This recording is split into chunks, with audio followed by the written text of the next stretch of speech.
He died as a broken hero, crushed by the world and begging for one thing: wealth. Instead, he woke up as the most hated bastard of an infamous dark magic clan. 2 years left to live, a destined apocalypse waiting ahead. The only way to survive? Take over the clan and become the Demon King himself. It sounds insane, unless you're a genius who knows how this world really works. When time is running out, ambition becomes the deadliest spell of all. What happens when a loser bastard plays to rule? Let's find out. Facing death, the hero Evan apologized to his comrades and said that this is how it all ended. He was too weak. Chris should have been the hero, not him. The girl approached him and asked him not to say that. They did everything they could. Of course, if Sir Chris, such a genius, had learned fencing a little earlier, he could have surpassed the 9 stars and become a 10-star hero. If that had happened, wouldn't the two of them have been able to stop the end of the world? The great extra, thanks to his crazy talent, which allows MC to instantly learn anything, was able to leave behind a huge legacy of achievements, for which he received this nickname. The journey of this great extra began when he was 20 years old. He ran away from his clan and dreamed of success, working in the back alleys. Then the era of destruction began. The invasion of the Carnage Demon King into the magical empire. Portals appeared above the cities, from which demons emerged, and soon, the hero began to assemble a group to destroy them. Upon seeing this announcement, Chris packed his things and set out,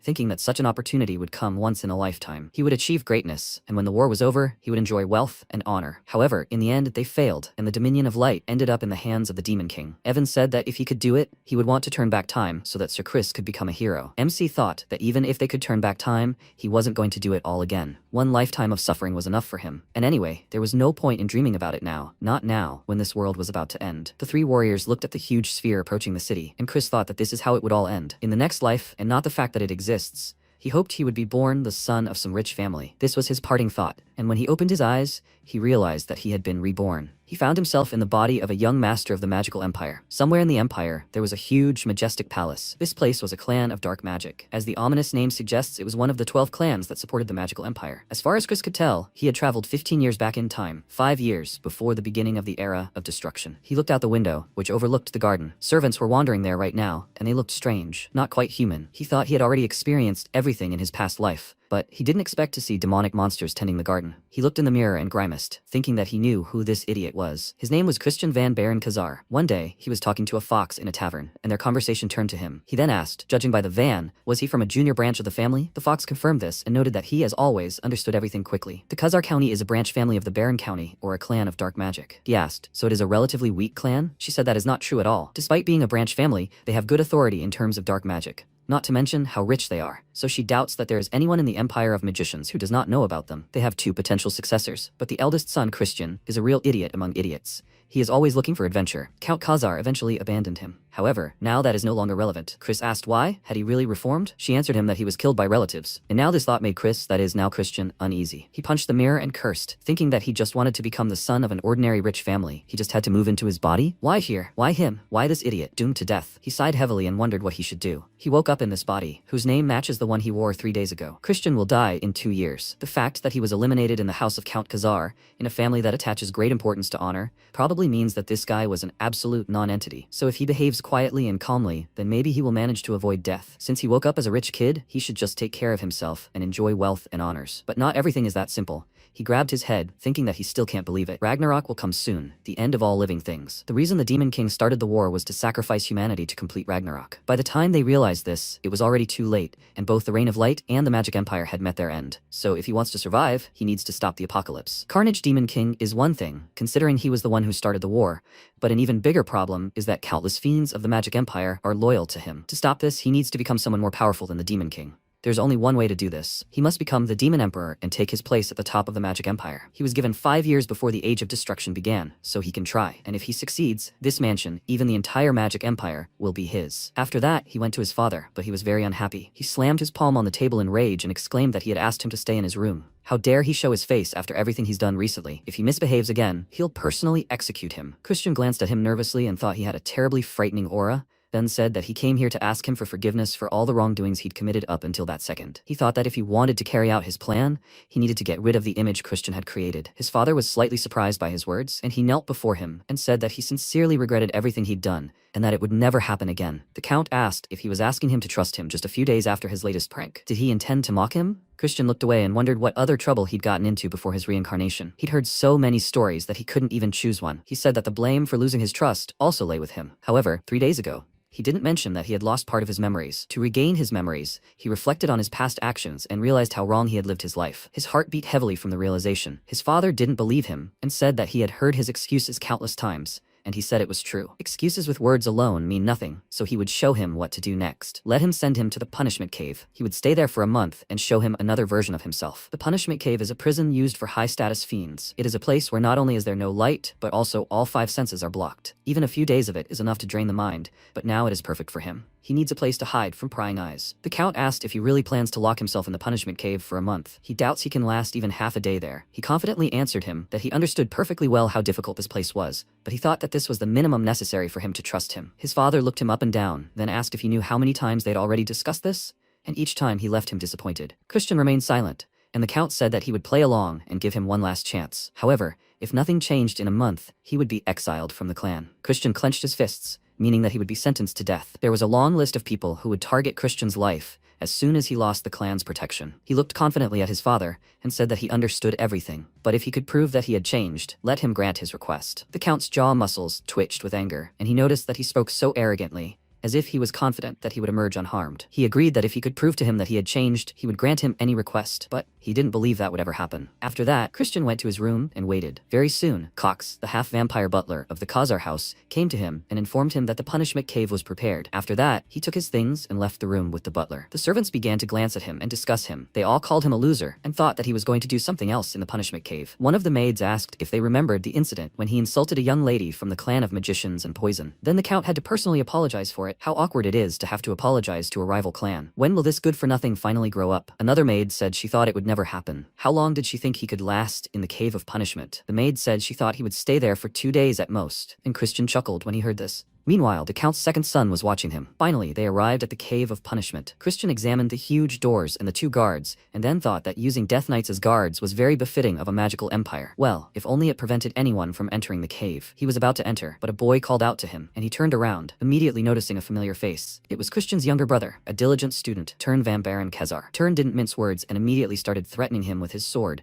but he didn't even move and met the boy's confident gaze. In fact, he was very scared, although he kept a calm expression. He asked what business he had with him. It just didn't seem like he decided to say goodbye to him. Turn said that he was sure. He knew that he was a shame to the family. He didn't know what he was planning, but if he tarnished their family's honor again, he would kill him himself. Did he understand that? This was his last warning. Christian thought that it must be he who killed Christian. He had personally met Turn during the Age of Destruction. He was a fiend known for his cursed magic, so he must have been so cute as a child. It seemed like he had trained diligently, but against him, who had seen the worst the Age of Destruction had to offer, he was just a brat. He pulled the sword away from his face and told him to leave, which made the boy slightly taken aback and asked what he said. He said that he understood everything, so let him go, and Turn, confused, said that he was actually serious. But the older brother did not listen to him, and without further ado entered the dungeon, which took him aback, and then exclaimed with displeasure, "What kind of attitude is this?" When Christian first found himself in the cave, he was enveloped in pitch darkness. He saw and heard nothing. There was only a faint sensation in his fingertips. He thought that this was probably done on purpose so that the prisoners could feel the objects brought to them. Otherwise, they might die of hunger. An ordinary person would quickly feel exhausted in such a place. However, it did not matter to him. In his time as a treasure hunter, he had encountered worse, and blocking his 5 senses was what he wanted, because it would allow him to look deeper into himself. Without it,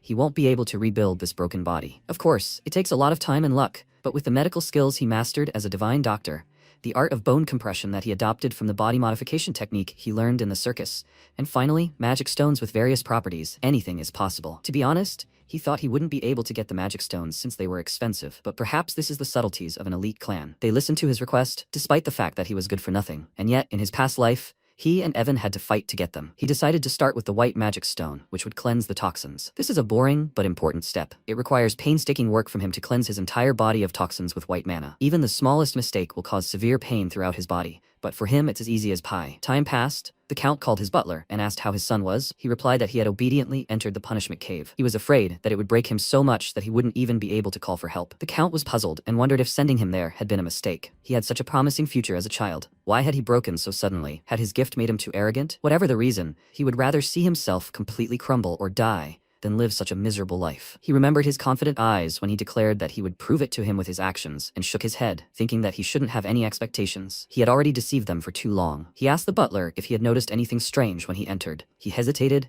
and the Count ordered him not to hide anything and to speak about every detail. He answered him honestly that the young master had taken magic stones with him to the cave, including a dream stone that caused hallucinations. Since they knew of no side effects, they must immediately open the cave and rescue him. The Count clenched his fist in anger and coldly replied that they would do nothing. If that were the case, they would leave him to die. A month passed, and the Count came to the Cave of Punishment and thought that he must have completely fallen apart. But contrary to his expectations, his son emerged from the dungeon very cheerful and full of energy, as if he had not been serving a punishment there, but resting. Christian smiled and said that he had been waiting for him. Was he surprised? After all, he had promised him that he would return a different person. The Count looked at him in a special way, the same way he had looked at him in his childhood. After that, he noted that he had successfully passed this test, and he laughed, asking, "Is that a compliment?" The Count crossed his arms and told him not to be happy over such a trifle. He still didn't trust him. Christian sighed and said that this meant he had to work even harder, and thought about how strict he was. He probably thought he was surviving in the cave, but he wasn't. He was so busy training that he had no time to be bored. First, he created an optimal body for himself to master fencing techniques. Thanks to the white mana stone, every cell in his body was simply seething with life. Besides, the dream stone changed the game. Cox then asked him if he was really taking this with him to the Cave of Punishment. He tried to prevent him from taking the hallucinogenic mana stone, but looking back, he's glad he remained stubborn. Thanks to the hallucinations, he significantly shortened the metamorphosis time, and he also created 2 cores. Now he can even boast that he is the only theoretically strongest. He is a genius. He also used the core of darkness to hide the core of light. The fiends would have made a big fuss if they found out about this. Everything would have ended well.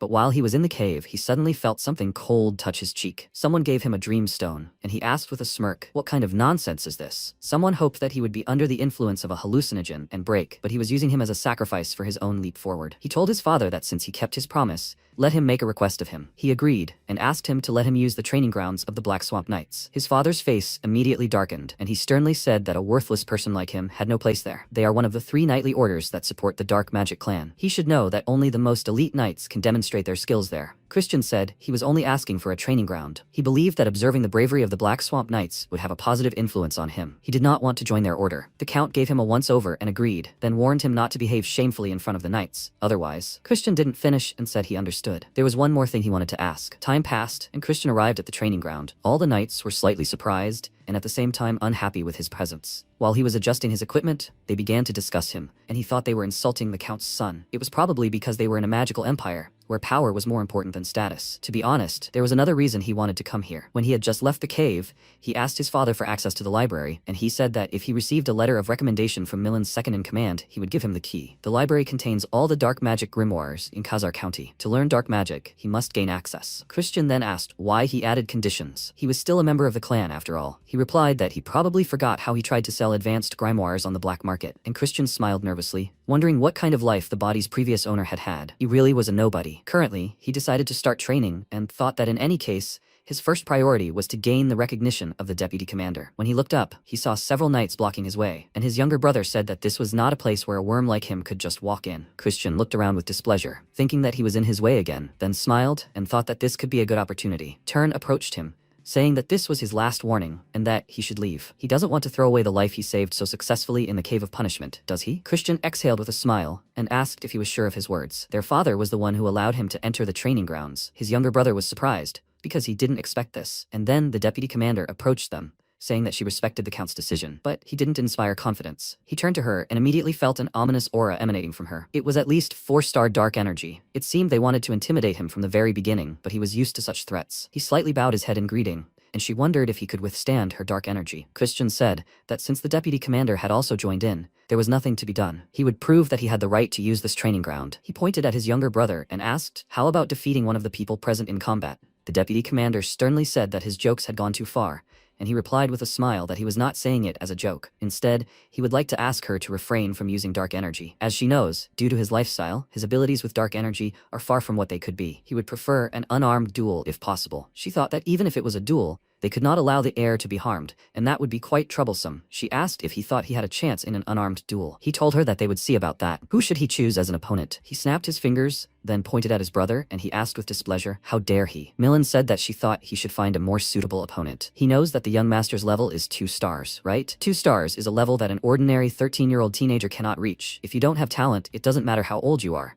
13 or 23, you won't even be able to handle his level of strength. But he's no ordinary idiot either. He smiled and shook his head, saying that if he wants to prove his strength, he should fight someone stronger than him. And he thinks the best fight would be with Turn. He looked at him with a smile and asked what he would say to that. He's not afraid of his brother, is he? Turn accepted the challenge, after which all the knights crowded around them and began to support the young master, telling him to take this opportunity to destroy this idiot. If he sends him back unharmed, they will have special training today. Christian flexed his arms and turned to the second in command, asking how they will determine the winner. Will they fight until the enemy surrenders? She frowned in displeasure and thought that he is so insolent, he doesn't even know his place. Since it had come to this, it would be nice if Turn crippled him, taking off a leg or two. She told him that was too boring. They could continue until one of the parties was no longer able to fight. Christian immediately turned to his brother and asked with feigned concern, did he hear the rules? What was he going to do? They said he was in for a serious beating. These words angered him, and he exclaimed that he would make sure he never opened his mouth again. Immediately after that, Christian pounced on him and punched him in the face, then looked into his puzzled eyes and asked with a smirk, what's going on? The duel had already begun. Turn wiped away his drool and glared at him angrily,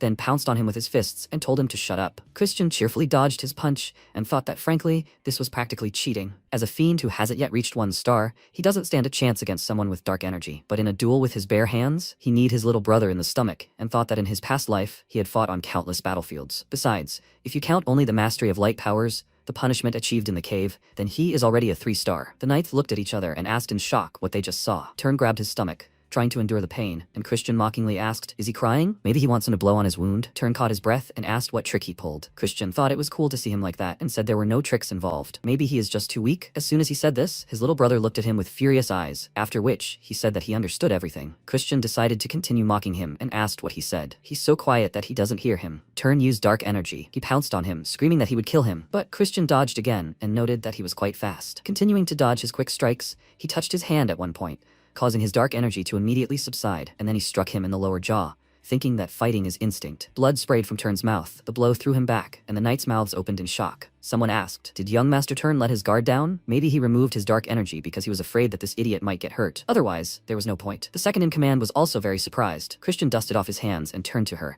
asking, is this enough to prove his qualifications? She confirmed this with confusion, and he thanked her, then smiled sweetly, and thought it was good that it worked. Now he would absorb everything, both fencing and magic. Time passed. Sitting in his room, he decided to test his magic. It turned out that he had reached 1 star. Since he hadn't fully mastered the dark energy yet, and there was a lot of Christian left over, it took longer than he expected. As for simultaneously wielding the power of light, he still needed to raise his level for that. He rang the bell and a ghost named Marie appeared before him. She was his personal servant. He looked at her and thought that he had never imagined that they were using a high-level evil spirit, a banshee, as a servant. Although due to constant problems with Christian, they could not hire a person. He would definitely replace her later. He asked her to give him some juice. He would drink it and then go train. She flew closer to him and asked if she should make juice with human blood. He asked her to make juice with strawberries, and she said that blood juice actually tasted very good. He nervously said that he wanted strawberry juice, but she continued to insist. Soon after, he went to the training ground, and the butler caught up with him, asking if he was going to train even though it was so early. He was worried that he was pushing himself too hard. Of course, he was glad that he was so diligent. He always believed in him, even when everyone else pointed their fingers at him. Christian looked at him with displeasure and said that he never asked him to believe in him. Who was he to decide whether he believed in him or not? Cox became very nervous. He bowed his head and asked him for forgiveness. He should not have said that. After wishing him a good training, he quickly left,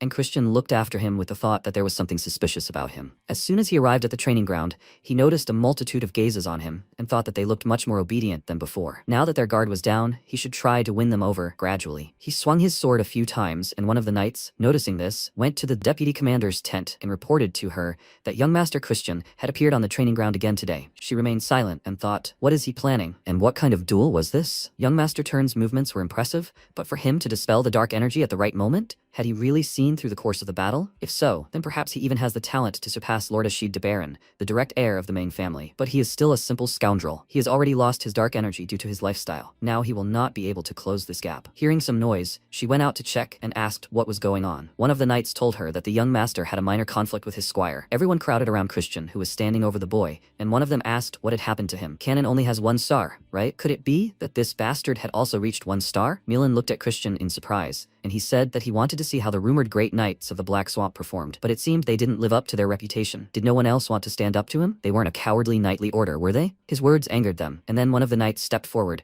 saying his name was Thorin, and he was ready. Christian smiled, glad that they had fallen into his trap, and beckoned the demon toward him with his finger, telling it to attack. Thorin immediately pounced on him, and he, blocking and countering his blows, thought that he didn't expect them to obediently teach the secret techniques of the knights to some arrogant idiot. So if that's the case, he has no choice but to steal it like this. This angle of grip, this smooth footwork. So this is the mud fencing he's only heard about in rumors. Maybe, if he does something like this, he'll succeed. He tried to imitate Thorin's move and swung at him in the face, causing the second-in-command to look surprised, and he smiled. That's how Thorin was defeated? Christian sat on him, and the knights said that it couldn't be. Is he really that strong? Isn't his core destroyed? How did he reach 1 star? Melon looked at him in shock and realized that she was right, and Christian said that it was such a shame. It seems he had too much faith in the knights. If their skills were so pathetic, he'd say their second-in-command bore some responsibility. The knights became very nervous, and Melon said with displeasure that she understood that he was happy about this unexpected victory. But hadn't he gotten too carried away? He stood up and asked how about she personally demonstrate the skills of the Black Swamp Knights to him? She immediately snatched a sword from one of her subordinates,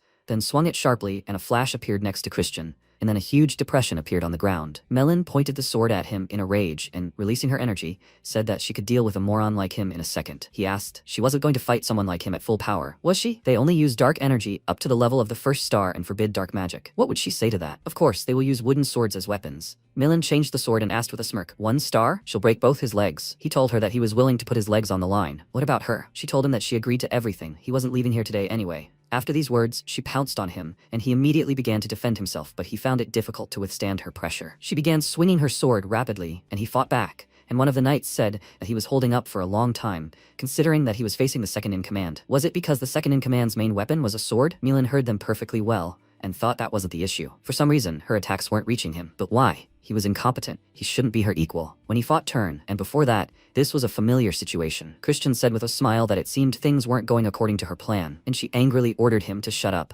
After that, she used dark energy and swung her sword, preparing herself, and then struck him with all her might from above. Avoiding the flash of energy, Christian dodged and ran straight towards her, then headbutted her with all his might in the face. She staggered and pressed her palm to her bleeding nose in shock. He looked at her and thought that it worked. Melon is a warrior mage. While she uses dark magic, a gap in her defense appears, and she cannot close this gap with purely physical force, as he thought. If she were a fiend, focusing on the sword, it might not work. Melon looked in surprise at the blood on her palm, then laughed out loud and said that she would never have thought that he would use a headbutt. It seems she underestimated him too much, but from now on, she will focus. Christian asked, isn't the fight over already? He scratched her with his fingernail during the headbutt. She looked down at her neck in shock, and he asked if he had laced his nails with poison.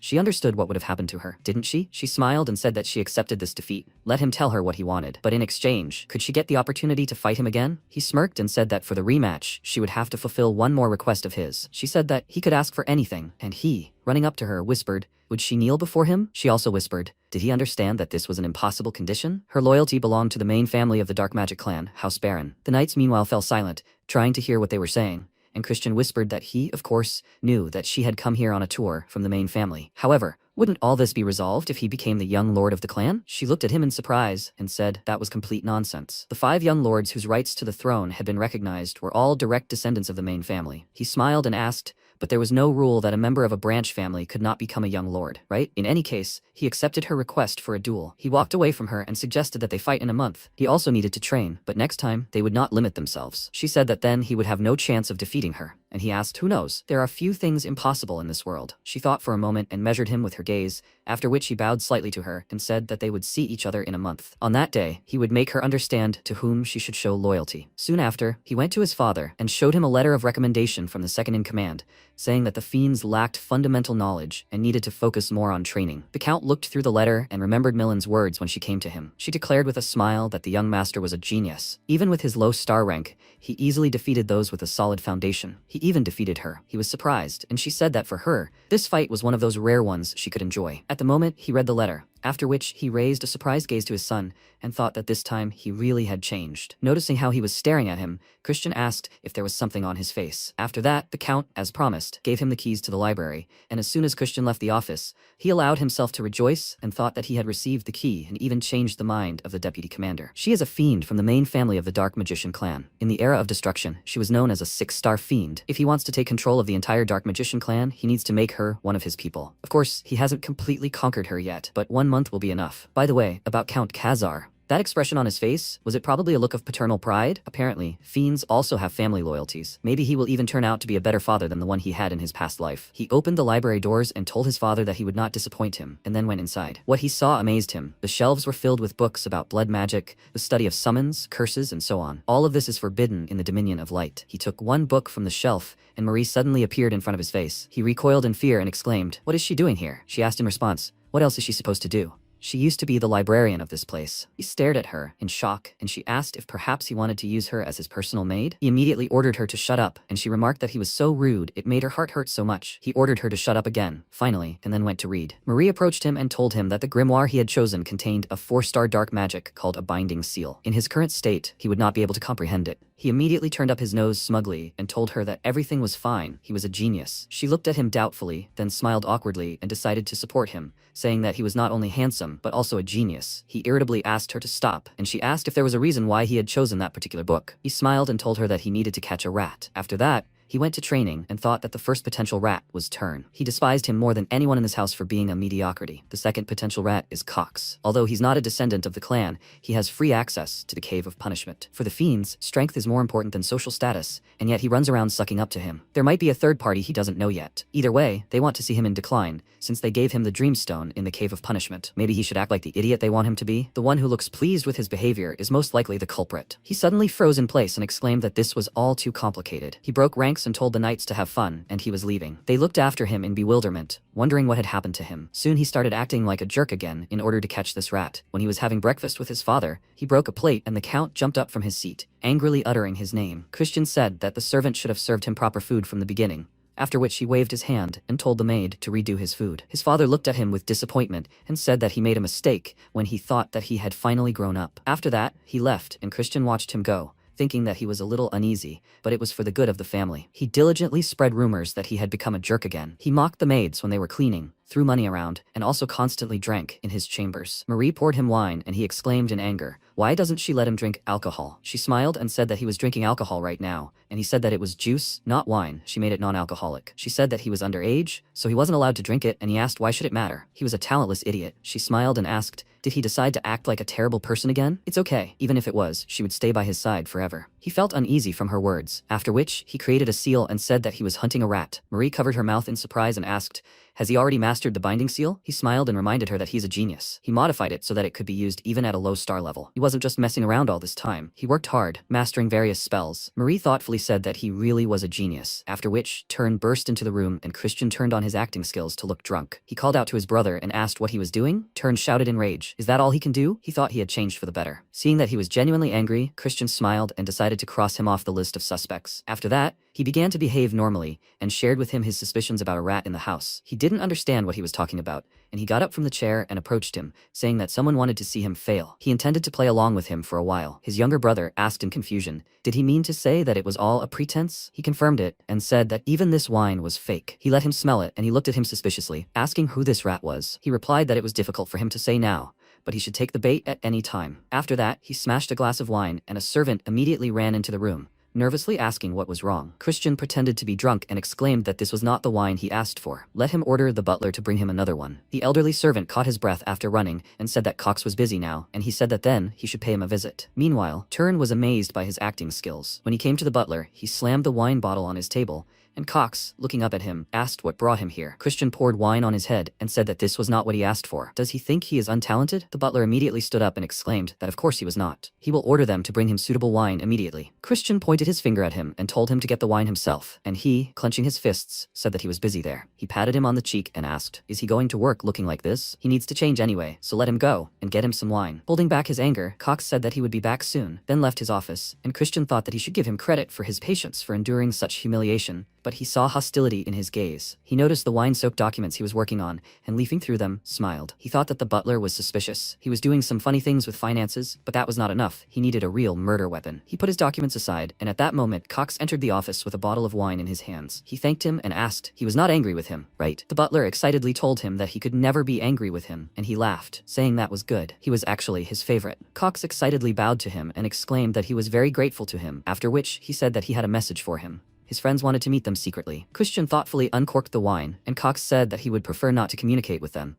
but it was not for him to judge his friends. He took a sip of wine and said that he would go see them, which made Cox slightly disappointed, and he thought that everything was going better than he expected. Soon he met with his friends. One of them said that he had heard rumors that he had recently changed, but that was not true. He was the best among them, after all. He remained silent and glanced at the little girl serving them and thought that they had entrusted her with pouring drinks. What a pile of rubbish. One of his friends offered him a drink, but as soon as he was about to take a sip, he stopped and the guy asked why he was hesitating. After that, Christian threw a goblet of wine in his face, and he, quickly shaking off the liquid, asked in confusion what he was doing. He answered that he was spoiling the sacred alcohol. Judging by the way he reacted, it seemed he knew there was something in it. The guy became nervous, at a loss for words, and then Christian used dark magic and touched the girl's forehead, causing her to immediately lose consciousness. One of his friends asked if he knew how to use dark magic. Christian climbed onto the table and said that now was not the time to be surprised, after which he grabbed both of them by the hair and slammed their faces into the table with all his might. He hit them several more times, breaking plates, and the guy exclaimed in fear, "Why was he doing this?" He pulled a knife out from under his clothes with a smile and said that he still didn't understand what he did wrong after such a blow. Then he could just die, here and now. After that, he tied them up,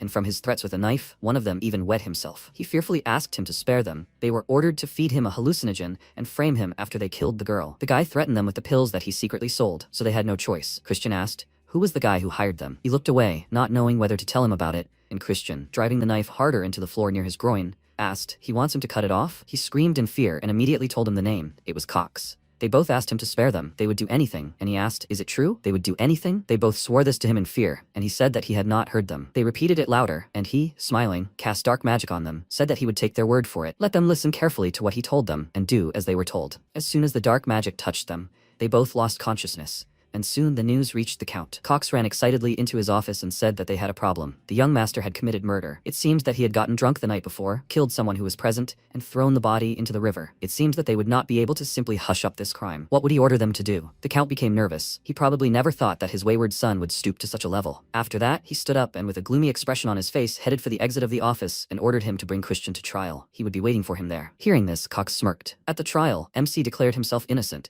and his father asked how he dared lie. There were witnesses.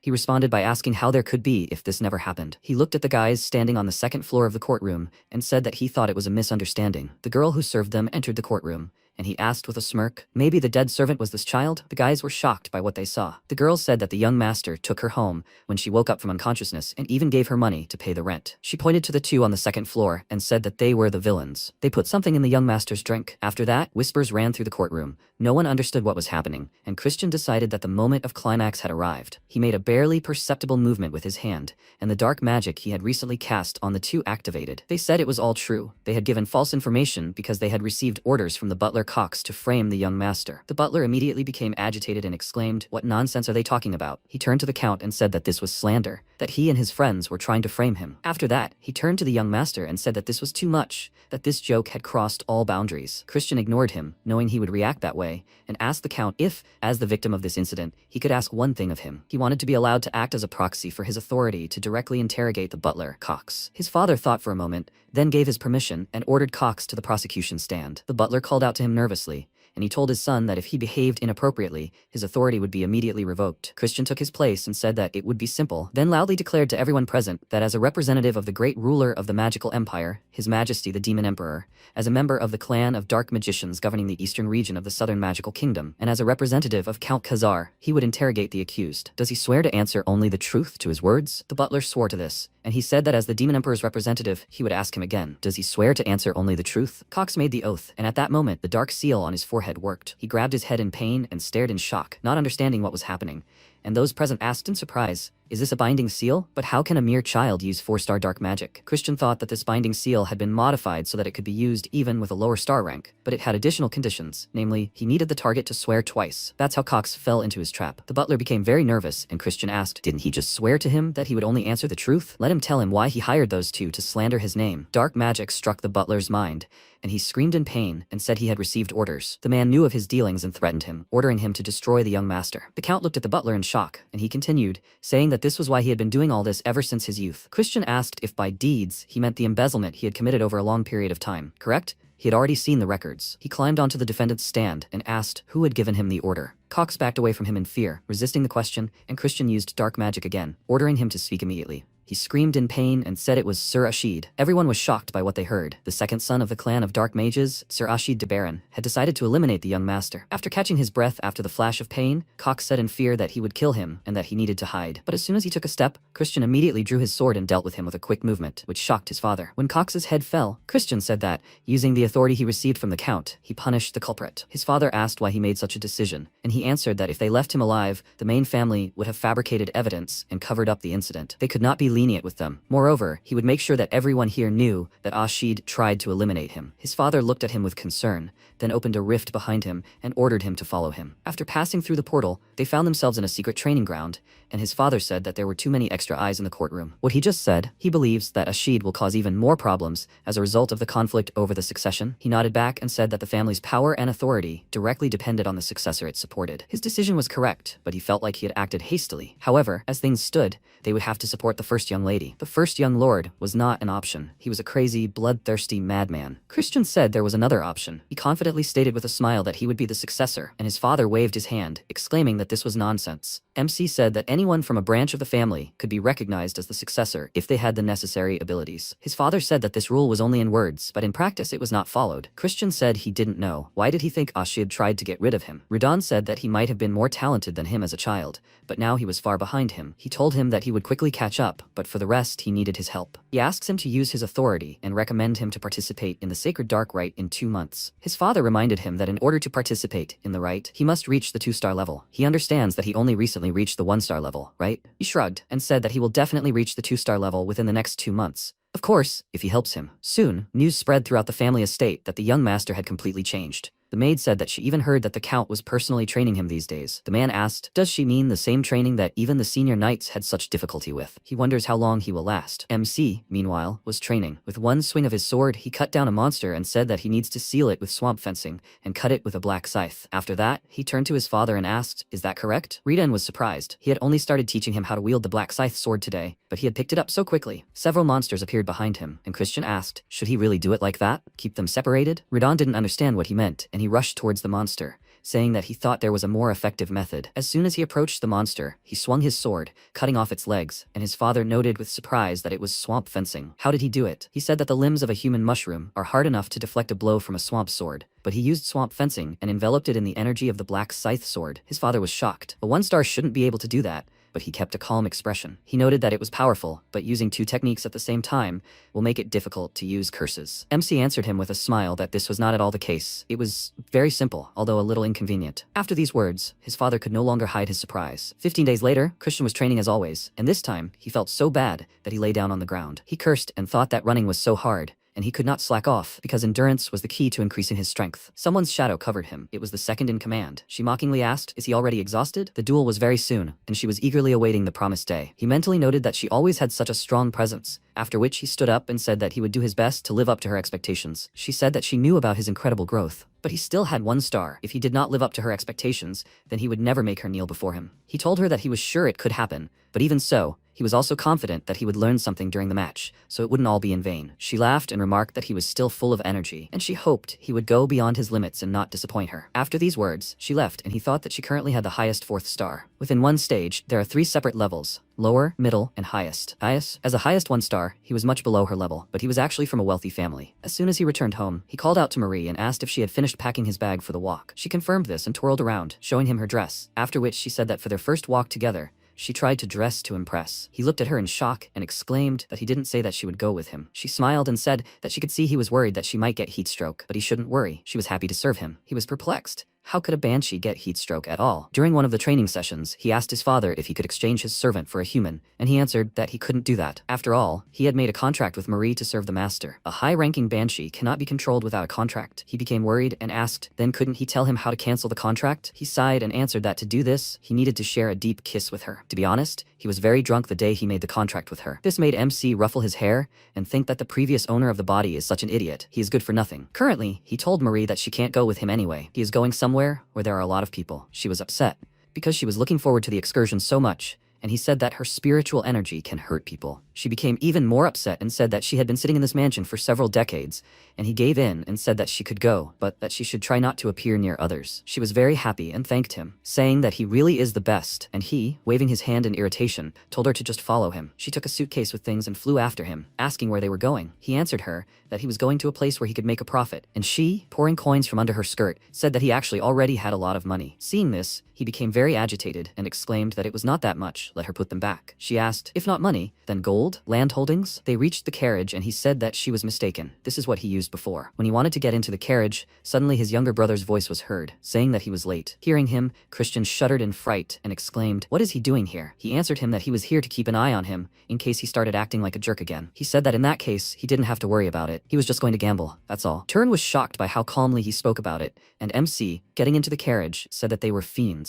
It goes without saying that they were close to alcohol and gambling. Even the demon emperor recommends gambling, and it's legal for a reason. Turn said he'd follow him there then, and he looked at him puzzledly, then asked if he was worried about his older brother. Turn denied everything and exclaimed that he was just worried that he would disgrace their family. The carriage started moving, and Christian asked if this was probably too much for a little nerd like him, right? Did he even know the rules? He asked in return. Wasn't this just a card game? He would definitely flatten his insolent nose. MC said he was so scared, then smiled and thought that today's victim was a cute child. When they arrived at their destination, Turn looked around in delight and said that he never knew a building could look like this. Marie was also impressed and said that her heart began to flutter. Christian handed his brother a tiger mask and told him to stop acting like a redneck and put it on. He could only enter after concealing his identity. After that, he turned to Marie and ordered her to hide from now on so that people wouldn't see her. He beckoned her with his finger, asking her to bend over, and said something in her ear. After that, she disappeared, saying that she would do as he ordered, and Turn asked where she was going. MC put on the mask and said that he shouldn't worry. They should hurry up and go inside. As soon as they were inside, all eyes were immediately on them. Some man said with a smirk that it looked like they were born and raised losers. Just think, they had walked into the lion's den. Christian, meanwhile, offered his brother a bet on who could make the most money in an hour. If he won, he would call him Big Brother for a whole month. Turn became interested and asked, is that true? He confirmed this and said that if he lost, he should call him Your Highness, the elder noble emperor brother. Turn looked at him in shock, and MC, handing him a bag of coins, said that if he was afraid, then there was nothing to do. Turn immediately snatched the bag of coins and exclaimed,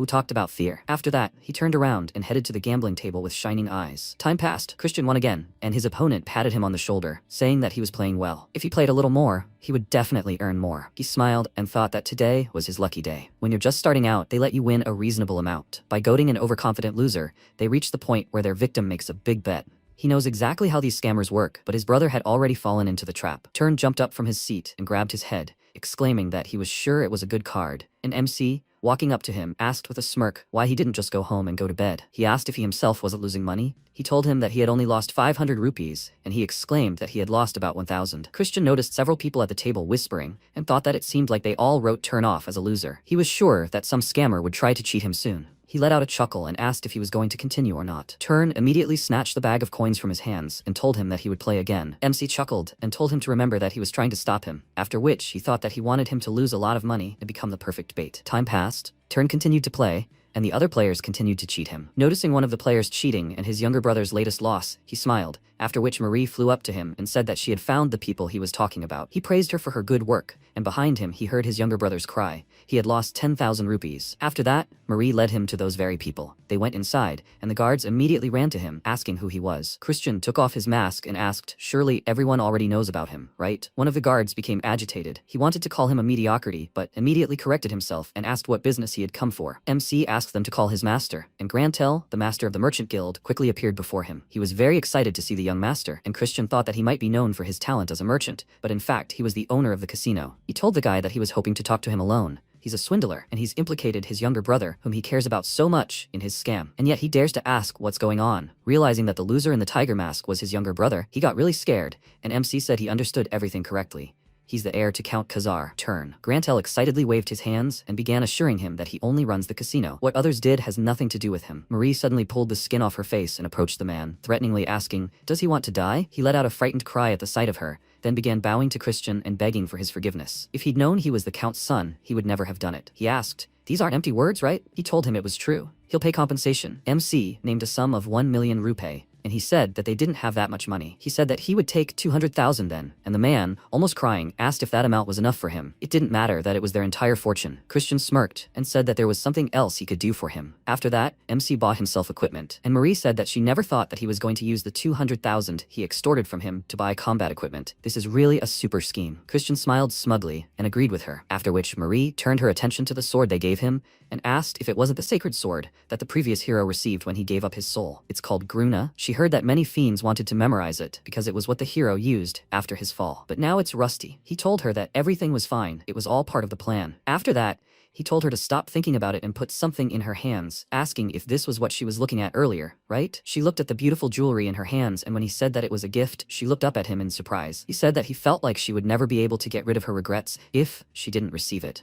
So he was giving it to her so that she could quickly find peace and move on. She said, confused, that before her death and even after her death, this was the first time she had received such a gift. She thanked him, and when he told her to go home, she smiled sincerely and said that in gratitude, she would put her whole soul into it, and from now on, she would prepare blood juice for him, which would be even tastier than before. He reminded her that he had said that he would not drink anything like that. She responds to his mercy with hostility. She said it had been in the strawberry juice he'd been drinking all along, and he nervously asked if she could please not make such a terrible joke. Suddenly he stopped and realized that he had forgotten something, but he decided not to pay attention to it, since he would definitely remember it later. Meanwhile, Turn was left in the casino with only one coin.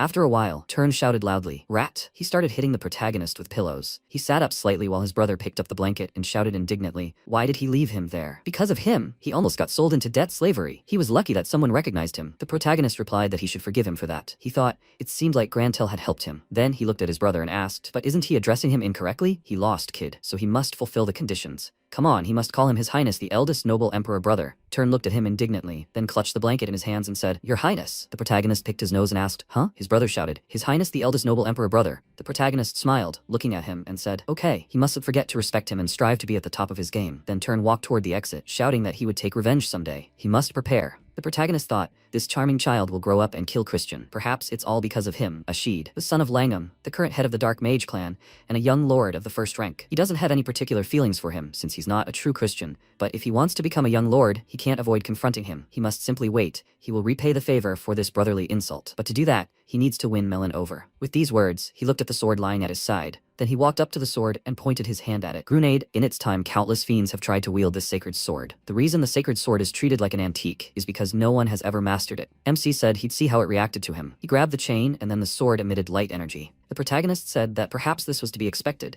since it was an artifact created to harness the holy power of light, although it was still a weapon. He might be able to use it if he could analyze the mechanism that made it reject dark energy. Then, he grabbed the hammer and began striking the sword, which emitted pulses of light energy. The protagonist asked, does it hurt? Then he picked up a few more sledgehammers and said that it should just obey because he planned to beat it all night. A few days later, a secret training ground. Father asked, Christian, has he finished training? MC came closer and answered, Yes, but who is this? He pointed at the woman standing in front and thought that he felt like he'd seen her somewhere before. Oh wait, she turned around and he bowed, saying that he greeted the Knight Commander of the Black Shadow Knights. Marion, the Commander of the Black Shadow Knights, replied, Yes, it's been a while, nephew. Daughter of the Elder Clan head, Magister of the Dark Mage clan, and older sister of his father and Viscount Langham. She protects the clan head and is responsible for secret missions and surveillance within the clan. The protagonist thought, an elite among elite Dark Mage clans. Why is such an important figure here? Then Raiden said, Marion's sister has come to see them on business. Marion said, that child has done quite a bold thing. MC thought, perhaps the Elder Clan head is planning to protect Ashid? That would be a bit of a hassle. Then he smiled and said, it seems the clan head has a lot of free time to deal with such trivial matters. She was surprised. Oh, how silly. He's not interested in childish squabbles. Rather,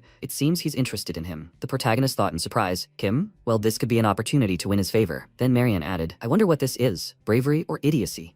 He hasn't even reached the 2nd star, and he's already challenging Milan. He doesn't want to call off the duel. The protagonist reached for the sword and, taking it by the chain, said he was grateful that she was worried about him, but he had his own plans. She was surprised. Couldn't this be a grenade? He really had gone crazy. She came closer and added, she knew he was a troublemaker, but not to this extent. Raiden, didn't he say that Christian had changed for the better? He nervously replied, Sister. It's true, she said. He means the one who wants to use the holy sword in the duel? MC removed the chain from the sword and asked, can't he use the holy sword? Shouldn't he win, no matter what method or trick he has to use? Marion said thoughtfully, even the clan leader couldn't tame the sword. Its power would burn him to ashes. The protagonist began to remove the cloth from the weapon and asked, is that so? His father shouted, it's dangerous. Then the protagonist pointed the sword forward, and Marion, noticing this, asked in surprise, is that a replica? He tossed the sword to her and asked, Wouldn't she like to try it? She caught it by the hilt, and then energy coursed through her hand, after which she tossed the sword to the ground. She asked, how does he do it? He picked it up and replied that it was a trade secret. He couldn't tell her. He slung the sword over his shoulder and added, but she can be sure of one thing. The only reason he can wield this sword, which even the clan leader couldn't tame,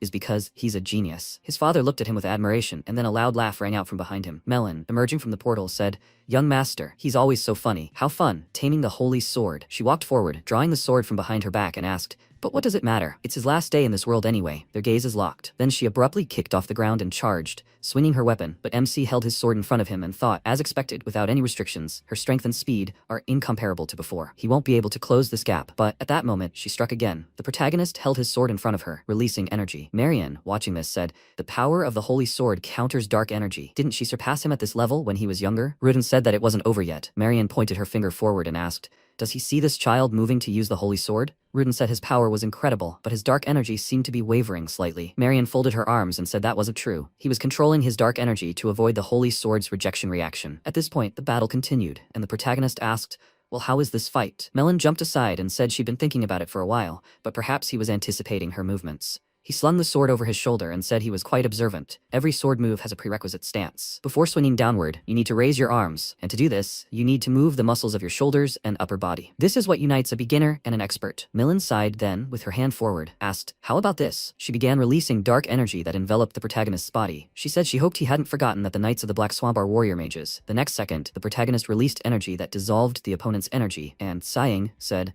that could be a problem. She asked in surprise. A purification artifact. The protagonist waved his hand and said, father, he survived thanks to it. Reedon asked, shouldn't it be in a secret storage room? The protagonist replied that he was sometimes inclined to steal. Well, in any case, having good equipment is already skill in real combat. Then he threw a sphere forward, which exploded and released liquid. Milan blocked it with her sword, but the protagonist threw the sphere again and said, even dodging is useless. Milan looked ahead in surprise, and then a powerful explosion occurred. The protagonist sighed and thought, he bought this artifact with the money he took from Grantel. It's quite effective. Then he shouted, he knows she's still alive. Please, she has to show herself. Then a weapon appeared from the fire, and MC pointed his sword forward, blocking her attack. At that moment, Melon's weapon cracked and fell apart. Raiden, placing his hands on his waist, smiled and said, he was wondering why he threw that corroded marble into the air. She should see all this. Sister, what did he tell her? She continued to watch the fight thoughtfully, and then Melon emerged from the clouds of smoke and said, young master. She smiled and shouted, this is too much fun. What will the next attack be? She stretched her hand forward with a crazy smile, and Marian said, oh, Melon has gone crazy. They must stop her. The next second, the protagonist held his hand in front of the attacker's hand, and she jumped to the side in surprise and thought,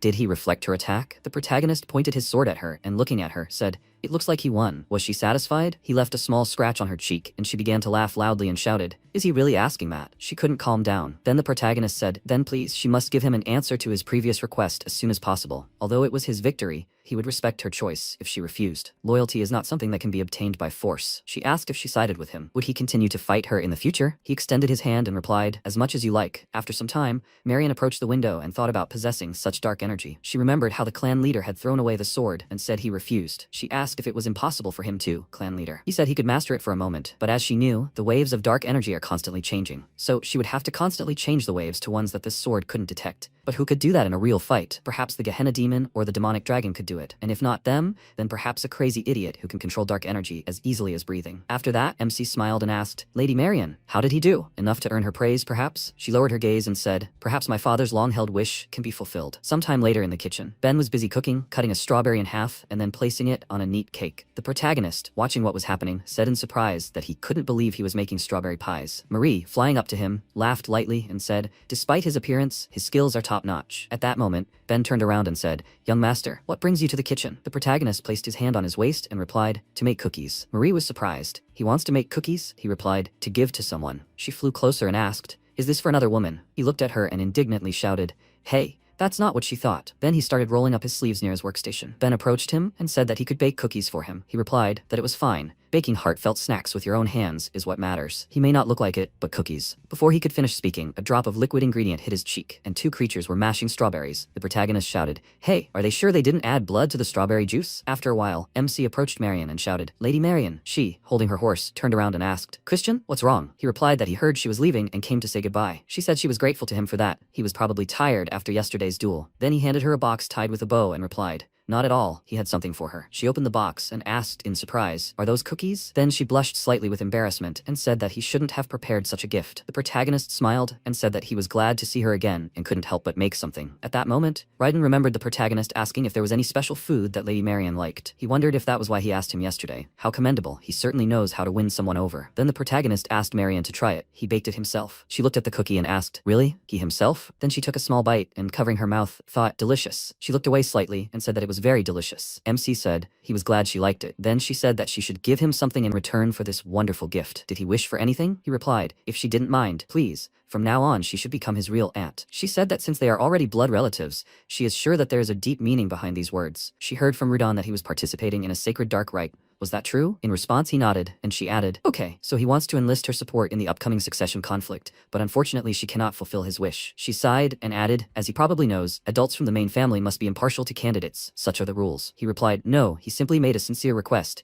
He simply wants to become closer to her aunt." She said, "How ridiculous. Doesn't he have other intentions?" He spread his arms wide and replied, "Of course, if she, auntie, values him and secretly offers to help, he won't refuse." He put on a sweet face, and she brought another cookie to her mouth and replied that she wasn't offended by his honesty. Well, since her nephew had baked such delicious cookies and given them to her, she couldn't help but cherish them. He smiled and thanked her. Marian then asked, "But can she have even more delicious cookies next time?" He replied that it was up to her, auntie. If she upset him, he would be offended and wouldn't be able to recreate that taste. She sighed, then said, "Christian, what do you think of joining the Black Shadow Knights?" He said yes. Marian closed the cookie box and said that he had done well in the duel with Millen. Perhaps he was even more of a prodigy than the elder head. Okay, but his opponents won't be easy. She's afraid he might get stuck before he can fully realize his talent. The protagonist said that if he can't overcome the mountains standing in his way, he wouldn't mind dying. Marian looked at him in surprise, and he smiled and said he was grateful for her concern, but he didn't think he'd lose. She thought how unfounded his confidence was. For some reason, this child. Then she said she understood correctly. After all, he was a monster. She couldn't leave him on this damn path. Then she jumped on her horse and added, however, he should allow her to give him one piece of advice. He must beware of the first young lady. Radan asked, should he be wary of Julianne's sister? Not a should, but isn't she the gentlest child of the 5 young lords? She replied that he would understand everything himself later. MC thanked her and said he would keep that in mind. Then she turned around and added, well, they'll see each other next time. Her nephew. After a while, the protagonist was lying on his bed. He thought, his father and aunt are both powerful. After all, they reached the 6-star level, but he hadn't heard of them during the Great War. And how many powerful fighters are there in the Empire? They should be enough to at least defeat the Dominion of Light. But he doesn't want his past to repeat itself. He clenched his fist and thought,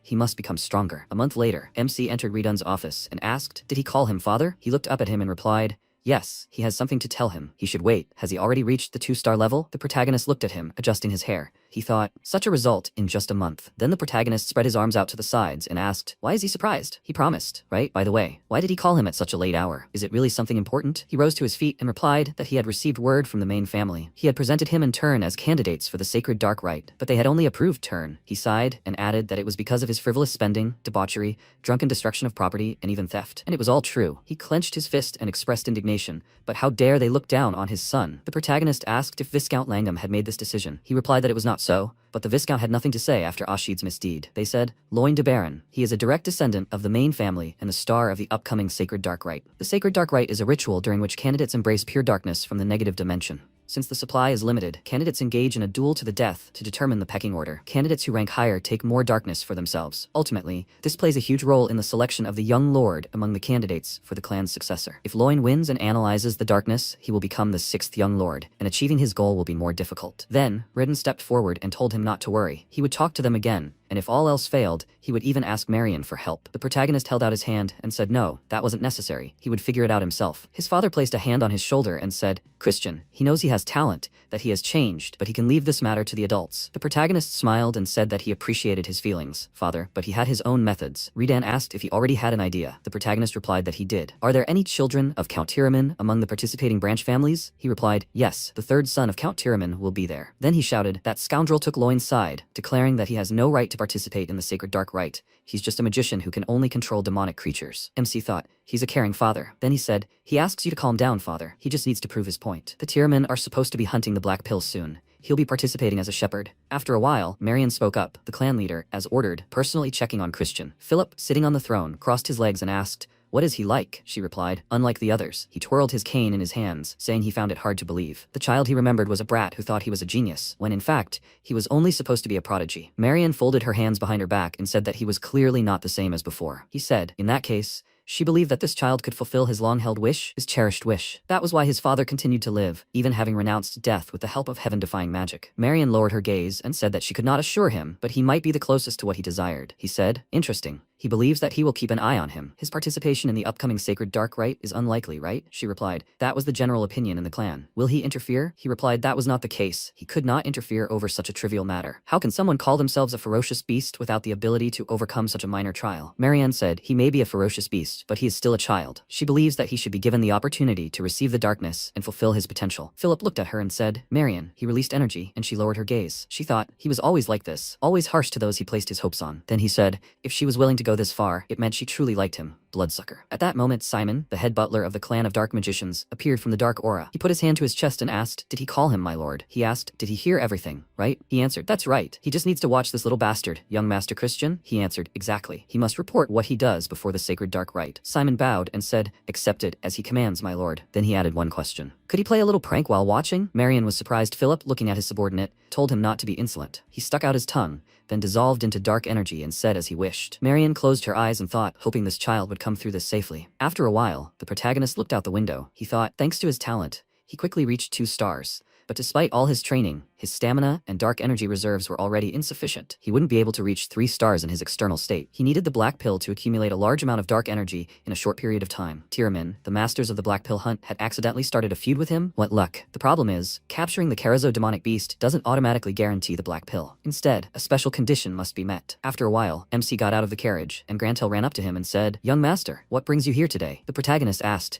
"How are you?" He has to wait. He didn't come empty-handed, did he? He folded his hands in front of himself and replied, "Of course that's not true. He would never greet the young master without a gift." The next second, MC punched the bag of money out of his hands and asked, "Such a pathetic gift. It seems he doesn't know his place. He heard that he's involved in all sorts of illegal activities. Is casino tax evasion profitable?" Grantel cried out, "What does he want him to do?" "Young master?" He replied, "This time he won't interfere, so he must stop all actions that cross the line. Does he understand?" He nodded his head and answered positively. Then the protagonist added, "And he needs something. He must deliver an ash tablet for him, okay?" With these words, he threw his hand over his shoulder, and he nervously asked, "An ash tablet? It has long since become expensive on the black market." The protagonist patted him on the head and replied, "I understand." Then he looked at Marie and asked if she was ready. She laughed slightly, then made a crazy face and said that her torture skills were super. She took out several items. At that moment, Grantel screamed in horror. Then he sank to his knees and began banging his head on the ground. He shouted that he would get it right now. The protagonist, approaching, opened the door slightly and, turning around, asked him if it wasn't so nice and easy when he was willing to cooperate. Then he pointed a finger at him and, winking, added, "By the way, while he was here, he should get him a dagger sharp enough to cut armor, okay?" In response, Grantel looked at him in surprise, and then the carriage moved forward, and the protagonist said that they would see each other again. Then Grantel knelt down. After a while, Marie, sitting next to the protagonist, asked, "Is he heading home, young master?" He looked out the window, waved his finger and said that it was not so. He had to visit one more place. "Coachman, could he stop here?" After some time, he entered the room, and the worker said, "Welcome." MC began to look around and then, pointing his finger at an object, said, "He will take this." Marie asked, "Young master, what is this for?" He replied that he had a use for it. She covered her mouth with her hand and asked what use he had for an aphrodisiac. The protagonist looked at her awkwardly, and she laughed slightly and asked, "My lord, perhaps already?" He replied that it was not so. She said that everything was fine. She understood. He shouted that he had already said no. It was not for him. It was for someone else. She asked, "Perhaps for the count?" He said that, given his father's age, he should take care of him. At that moment, the worker covered his mouth with his hand, and then the protagonist, turning sharply, shouted, For the sake of the count's honor, he must keep this a secret." He replied that he would be very careful. After a while, the protagonist approached his father and brother. Turn said, "Brother." The protagonist pointed at him and said, "His title." He indignantly said, "His Highness, the eldest noble emperor brother. He heard that hunting for the black pill is dangerous, so please, he must be careful not to get hurt." The protagonist asked, "Oh, is he worried about him now?" He replied, "His brother emperor, he's just worried that he won't be able to have a proper duel, that's all." At that moment, Raidan said, "So, they must stop the fighting between the brothers. They mustn't forget to wipe the floor with those idiots from House Tiramin." The protagonist replied, "Of course, he will return with good news." Then Raidan looked at Turn and asked, "But is this noble emperor what it was before? What does this mean?" Turn said he didn't need to know, father. After some time, Count Tiramin's house. The goblin, clearing his throat, said he was repeating it again. He was forbidden to enter the count's mansion. The protagonist's subordinate shouted, "He dares say that after they've been waiting here all this time?" Another subordinate shouted, "Does he even know who this man is?" He replied, "This is young Master Alroz's order. He doesn't want to repay a debt to a talentless bastard." The protagonist said, "With these words, he dares to claim that he should find his own place to live?" He replied, "That's true." Then the subordinate shouted, "Young master, he will cut off this man's head immediately." MC held his hand out in front of him, then looked at the goblin and asked, What about the rent? He replied, he can send the count's bill. The protagonist smiled and asked, really? After some time, the protagonist stood outside a luxurious mansion, while his subordinates held their things. One of them asked how much it cost. His partner said at least 100,000 rupees. MC, wiping his nose, asked, it's not often that they can spend other people's money as they please, he understand? So he gives them an hour to tidy up their luggage, after which they must go drinking. Then he asked, did he seem to hear something? One of the chests opened slightly, and a glow appeared from within. Then Marie flew out and said, my God, this mansion is simply superb. It looks perfect to serve him. The protagonist was indignant. She. And what is she doing here? She replied that she hid inside his luggage, her lord, because she promised to be his servant forever and ever, her lord. He sighed and shifted his gaze. She, laughing slightly, added, seeing how he acts shyly, so charmingly, his expression, it seems like he really missed this lady. He replied that it wasn't so. At that moment, Alroz ran up to them, holding a document in his hand, and shouted, hey, what's this bill for? The protagonist turned to the count's third son and asked, isn't this the main character in this hunt for the black pill? Since he told him to find a place to stay, he'd done so. So what? Was something wrong? Since he was a respected man, he couldn't stay in a simple inn. He just acquired a nice mansion. He couldn't possibly have done all this for money, right? Considering he was a pathetic man who didn't know how to treat guests, he figured it was a pretty cheap price to pay for teaching him some manners. Alroz bit his lip and, clutching the documents, said, hey. He concentrated his energy and, releasing a demonic beast, asked, did he want to die? He held the creature by its magic chains, and MC thought, this is Count Tiraman's art of subjugation. Unlike alliance taming, the art of subjugation is dark magic that binds and controls a demonic beast through fear. These secrets are mixed with formulas that paralyze the demonic beast's mind and cause hallucinations, fear, and agitation. However, all of this is more complex than he thought, so obtaining all of this in a short time will not be easy. But for now, he should beat the bad out of it. He folded his arms and said, Marie, to exterminate this scary kitten, he thinks he'll need a weapon, right? She laughed slightly and said, in that case. Then, she handed him the weapon. The protagonist, waving his hand, asked why he froze. He must attack like a true fiend. Alroz, pointing Choco forward, shouted at him not to dare order him around. He's a worthless idiot. The demonic beast ran forward, its toothy mouth wide open. MC held his weapon out in front of it, then flew away. He cracked an eye open and asked, wow, not so bad, huh? But 2-on-1, isn't that cheating? He then pointed a finger at the demonic beast and said, this won't do. If he wins, he'll have to participate as both a shepherd and a guard. He needs at least enough to make ends meet, right, cheap friend? Alroz spurred the beast forward, shouting, you insolent idiot, he'll definitely make him kneel. Choco then swung his clawed paw and charged forward, shattering the ground. Alroz then stopped and asked, where did he go? At that moment, the protagonist, who appeared behind him, hit him hard on the head, then followed up with several more blows. After that, he jumped aside and said, oh no, did that hurt? But he shouldn't cry. Okay? Because he won't stand on ceremony with him just because he's crying, got it? Alroz indignantly shouted at him to shut up. Then a dark creature appeared behind the protagonist, and Choco looked at it in fear, while Alroz was perplexed by his beast's behavior. Choco hid, covering his ears with his paws, and Alroz said, this idiot, how dare he do this to his Choco? MC said, he only used a 2-star illusion spell. Looks like it was too much for his pathetic domination skills. Alroz indignantly shouted, he should shut up, idiot. Then he created a magical symbol in front of him, from which a magical horse with a fiery mane appeared. The protagonist slung his weapon over his shoulder, smiled and asked, hey, does he know what the trait of trash idiots is? Alroz was surprised. What? The protagonist abruptly threw his weapon at him, knocking him down, and asked, they won't wait for the transformation or the pronunciation, does he understand? Then the horse, which hadn't had time to fully emerge, began shaking its head. After a while, the protagonist shouted, more, pass. A subordinate approaching him awkwardly asked, young master, are you sure he can do it? MC, licking his lips, sat at the poker table and said there was still plenty of time. He rests whenever the opportunity arises. He spoke, but he's not resting now. The protagonist turned around and protested. What's wrong with a lousy guy playing the way a lousy guy should play? Isn't that right, Marie? She placed a drink next to him and replied, of course. Everything is fine as long as the young master doesn't drink alcohol. She placed apple juice next to him, and MC mentally protested. Damn, he wants alcohol. He doesn't want apple juice. Then he reached for the drink with a trembling hand, while the goblin and his partner looked at him. The goblin folded his arms and asked why young Master Alroz wanted them to keep an eye on such a jerk. At that moment, MC turned to them and, smiling, asked, why don't you guys join them at the table? He was sure their master wouldn't wake up until tomorrow, since he'd beaten him half to death. He'd keep it a secret, so what would they say? They looked at him indignantly, then replied, no need. He should mind his own business. He asked, yes? Then they should have fun watching him. After a while he shouted, okay, he's the one calling the shots. He needs to drink his share of the alcohol. His subordinate replied, he won't drink with him, young master. After some time, the goblin approached the protagonist, who was lying on the poker table, and said that he was truly useless. There was no point in continuing to observe. He suggested that they go and compile a short report instead. When they left the room, the protagonist opened his eyes, sat up, grabbed his jacket, and went to the window. He looked out and thought that it was late. It was time to go. He handed the jacket to Marie and said that he urgently needed to go somewhere, so she shouldn't follow him. She said, young master, there's an aphrodisiac there, right? She knew it wasn't for the count, but for the young master. He asked, what? She replied that she was sad that she couldn't be present in bed, but she would be rooting for the young master's nightly entertainment. He indignantly shouted, hey, where did she even get such fantasies? Sometime later, the Kython Mountains. The protagonist walked through the forest, looking around. He thought, so this is where Count Tiraman's secret land is. The demonic beast energy here is very dense, as his reputation suggested. He will soon reach the hunting grounds. Then he moved a branch and, looking ahead, thought, here it is. Only 2 guards? How stupid. He used his ability and thought, It's a good thing he learned the invisibility spell from Marie. He remembered how she asked, "Young master, what is he going to do with invisibility magic?" Then he asked, "Why does she always interpret ordinary things like that?" Then he walked past the guards into the forest, and after that, he stopped near the right place and kneeling down, placed his hand on the drawing and said, "Is this the very altar where the final hunt for the black pill will take place?" The rumors were true, quite creepy. The problem is, he remembered how Lena asked how he could obtain the black pill. He must force Carezzo to offer him his life. In other words, he must make him so afraid that he would prefer to die. It's like opposites colliding, intense fear and radiant joy in the same spectrum. In that brief moment, the useless ash pill transforms into a black one. That's why the house of Count Tiraman, which specializes in subduing demonic beasts through fear, is leading the hunt for the black pill. The protagonist thought, "I see." As Lena had already said, he planned to steal Tiraman's ultimate technique, give Carezzo a run for his money by injecting him with an aphrodisiac mixed with various substances, and then choose the black pill for himself. Then he looked up at the sky and said, "But there's not enough time to steal the technique and study it. He must find another way." At that moment, he sensed a magical symbol behind him and, turning around abruptly, thought, "What the hell?" He walked forward and a few moments later stopped near the cave.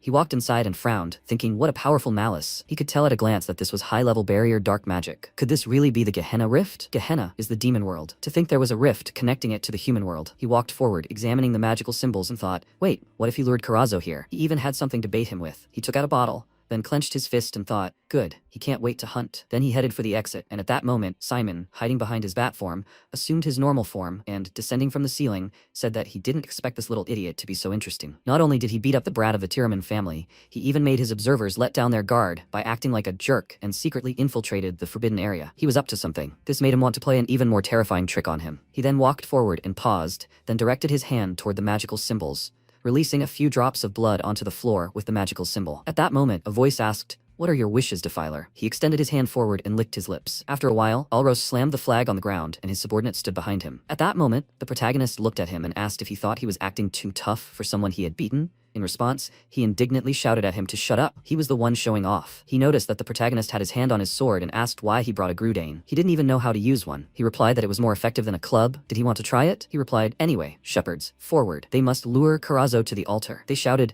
"Yes, sir." He added that those entrusted with security should follow him. They will stand by the altar. They shouted, "Yes." At that moment, Simon, in the form of a bat, hung from a branch above the protagonist. After this, Alros, turning to the protagonist, shouted, "You slacker, you must answer." He replied, "Yes, as he wishes." After a while, they approached the altar, and the subordinate, pointing his finger to the side, said, "Please, he should go to the hole over there. He's only interfering with the hunt." The protagonist smiled and said that he didn't mind if he slackered, but he shouldn't come to him later with tears in his eyes, asking him to help him clean up after he'd crapped his bed. The subordinate shouted indignantly, "He's stupefied." Before he could finish speaking, Alros stopped him and said that he hadn't exhausted himself before the hunt even began. "You slacker, you must go and guard the flag." The subordinate replied, "Yes, this slacker will obediently defend the flag." Then the protagonist crouched down near a tree and, folding his arms across his chest, thought, "I'll see how hard they try." They were simply walking into his trap. He didn't forget to take the dagger and the ash pill Grantel had given him. He remembered Grantel with tears in his eyes, shouting, "Damn it." Then the protagonist looked at the others, turning around and thought, "Here it comes." Carezzo, a 4-star demonic beast, walked out towards them. MC thought he was cute. "What is this? Why does it look like this?" Then one of the subordinates appeared behind Carezzo and asked, "Is he ready, young Master Alros?" The subordinate added, "He requests that he use the art of subjugation." The next second, Alros extended his hand forward, creating a magic symbol behind him. He began to point it at Carezzo, but he suddenly glared at him furiously and pointed his beak straight at him. He covered his face with his hand in fear and then attacked him. The subordinate threw him aside and shouted in alarm, "Young Master, is he okay?" Carezzo then began to release smoke, and the wind shouted, "Defensive formation." The guy in front of him started concentrating his energy, and the protagonist thought it wouldn't work. This thing was out of control because of the aphrodisiac. One of his subordinates started attacking Carezzo, and Alros, covering his nose, said that they had taken the antidote temporarily, but it would still be dangerous if this dragged on. His subordinate suggested finishing it quickly. They rushed to attack, and then Carezzo prepared to attack again. The guy shouted, "Young Master." Then Alros looked ahead in surprise. He noticed that MC had placed his weapon in Carezzo's mouth and said that Count Tiraman's house was quite pathetic if they were forcing a busy standard-bearer to interfere. He would be kind and help him out if he promised to call him Big Brother. Alros replied that he was crazy. What was he doing? The protagonist asked what he was going to do. He didn't have time for everything. His subordinate lay on the ground, clenching his teeth and shouting, "He has to help him, you damn idiot." The protagonist smirked, looking at Carezzo and replying, "Okay, but he better keep his promise." He then charged his opponent and sent dark energy forward, wrapping his beak in magical chains. Alros was surprised. How could he use the art of subjugation? The protagonist replied, "They're such fools. They thought they were the only ones who could use it." He thought, if this isn't a secret technique, something like an intermediate art of subjugation is nothing. He swung the magical chains a few times and then jumped up on Carezzo. The creature rushed forward, and Alros thrust his hand forward and shouted, "He has to stop. There's a crevice there." After a while, the MC riding the creature ran into the cave. He asked, this is the first time you've seen Gehenna's malice, right? It should be afraid. The next second, Karazo's eyes lit up with a bright light, and the protagonist, reaching for his weapon, thought, now. He attacked the creature, and then the others ran into the cave.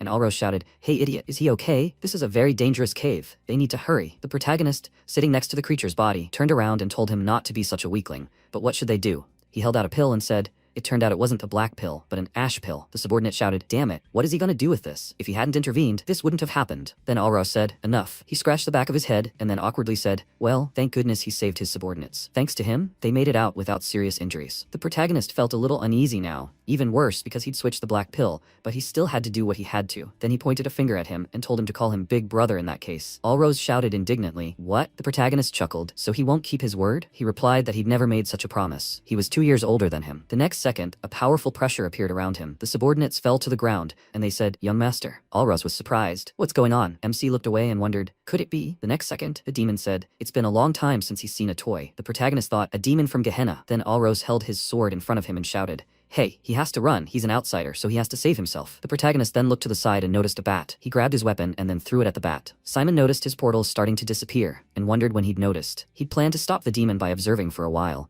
but now that the bat clone he'd planned to use for teleportation had disappeared, it would take him at least 5 minutes to get there, even if he used blood magic at its maximum. If he arrived too late, everyone would die. The next second, he soared into the sky. Meanwhile, the demon uttered, I wonder what he's up to? MC dropped his weapon and, smiling, said he just didn't like it when people tried to spy on him. The demon laughed and said he had a lot on his plate for a dead man. The protagonist thought if he compared him to the demons he'd encountered during the Age of Destruction, he might be a low-ranking demon, but he was at least a 5-star. He's not someone he can push around right now, but he pointed his finger forward, and then Alros approached him and shouted, what is he doing? The protagonist sighed and said, he has strong magic resistance. Enough chatter, time to sleep. With these words, he punched Alros in the stomach, and he, losing consciousness, fell to the ground. The demon, folding his arms over his chest, asked, is he going to offer them to him? Okay, then he'll spare his life, even personally bless him in exchange for these human lives. The protagonist said he's such a chatterbox. It's his principle not to negotiate with people like him. Then he opened his sword. The demon said, Grenade, the idea is commendable, but a sacred sword that he can't use is simply useless. Then the demon sent a pulse of powerful energy forward. MC held the sword in front of him. The next second, the clot of energy still hit his body, and the demon said that he was giving him a chance. He must offer them to him, then he will spare his insignificant life. He grabbed his hand and lifted him into the air, then added, pathetic fool. The protagonist, looking at his face, asked who said he couldn't use the sacred sword. After that, he broke free from the demon's hands and jumped to the ground. He concentrated energy into the sword, and the demon was surprised.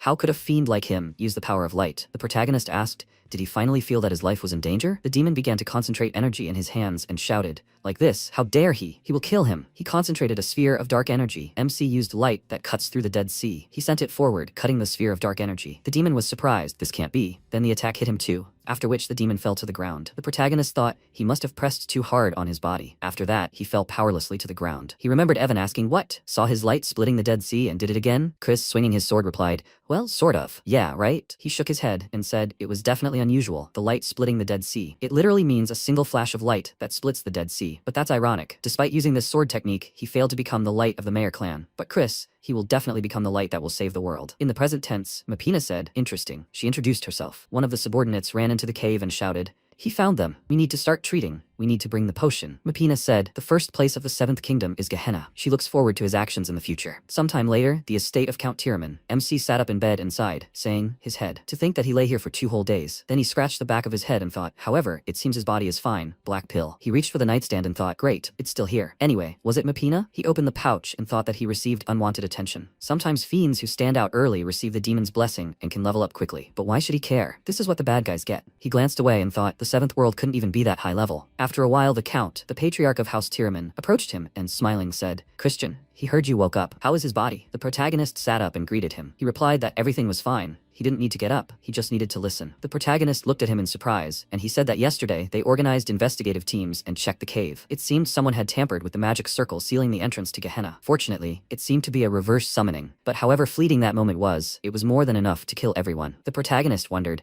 do they believe it was a reverse summoning? He said, I see. He thought, well, that's logical, since it would be hard for him to even think about extinguishing it. Since he didn't have to come up with an excuse, that was already a plus. The Count then closed his eyes and said that he would, however, like to begin with an apology. He apologized for treating him so poorly, using only rumors that he was good for nothing, and besides, he was the benefactor of House Tiraman. With these words he bowed. MC smiled and waved his hand, saying, "That's not true at all. As a member of the Dark Mage clan, he simply did what he had to. They were family after all." He thought, though his conscience tormented him, they had to finish. If he couldn't get the black pill, he'd just steal it. Then the Count said, "Family, that's right. If there's anything he can do to help, he should let him know. Unless it's something impossible, he'll definitely do it." The protagonist replied, in that case, he hoped House Tiraman would let go of their old grudges against House Khazar. Instead of their current hostile relationship, where they constantly bared their fangs at each other, he would like them to have a friendly yet competitive relationship where they could plan a proper advancement together. Something that befits the fact that they are blood relatives. He's sure he knows that himself, Count. The reasons for the feud between their two houses are the main clan's behind-the-scenes workings. If the families work together,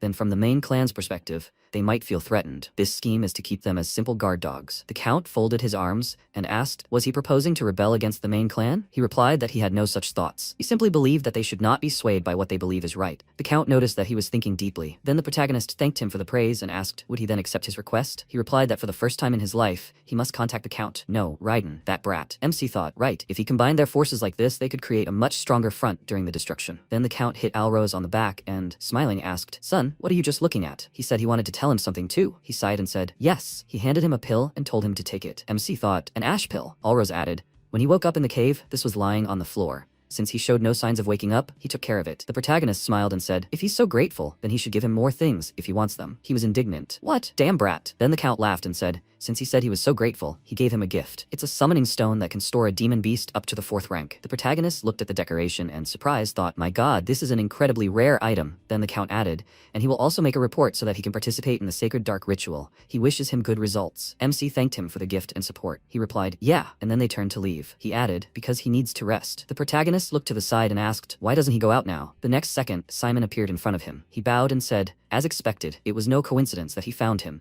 To think he was able to see what even the Count couldn't. The protagonist said that he smelled blood. He greeted him and introduced himself. The protagonist thought, head butler, does that mean he's the clan leader's henchman? Anyway, Simon, he's heard that somewhere. Damn, isn't that the master of blood shadow magic? Blood shadow magic, making no distinction between the Empire of Magicians and the Dominion of Light. They are a group of psychopaths who enjoyed indiscriminate slaughter and extremism. Their leader was a fiend who reached the 8-star level. And at the end of the Age of Destruction, he reached the 9-star level and became the 10th Demon King. He can't even count the number of times they almost died because of this leader. Not to mention that Simon is the flesh and blood of King Carnage. Simon smiled and said that he never thought the young master of Count Khazar's house would be so amazing. And not only that, it was terrifying to even think that he could destroy a demon. The protagonist thought, he's sure he's taken care of him. Perhaps he saw the light cutting through the Dead Sea? Then he closed his eyes and said he had no idea what he was talking about. Simon replied, he sees that he's playing dumb. After visiting the cave, even the demon's corpse was completely destroyed, leaving no trace. It wasn't a reverse summoning, but a complete evaporation inside the cave. He's impressed with his skills, young master. Could he please explain how he did it? Please. He should take into account that what he's about to tell him will be reported to the senior clan leader. He can consider it an assessment. The protagonist said he didn't understand why he had to reveal his trump cards. Simon was surprised. What? This would be reported to the leader. MC said that if he were the clan leader and not a little boar who wanted answers,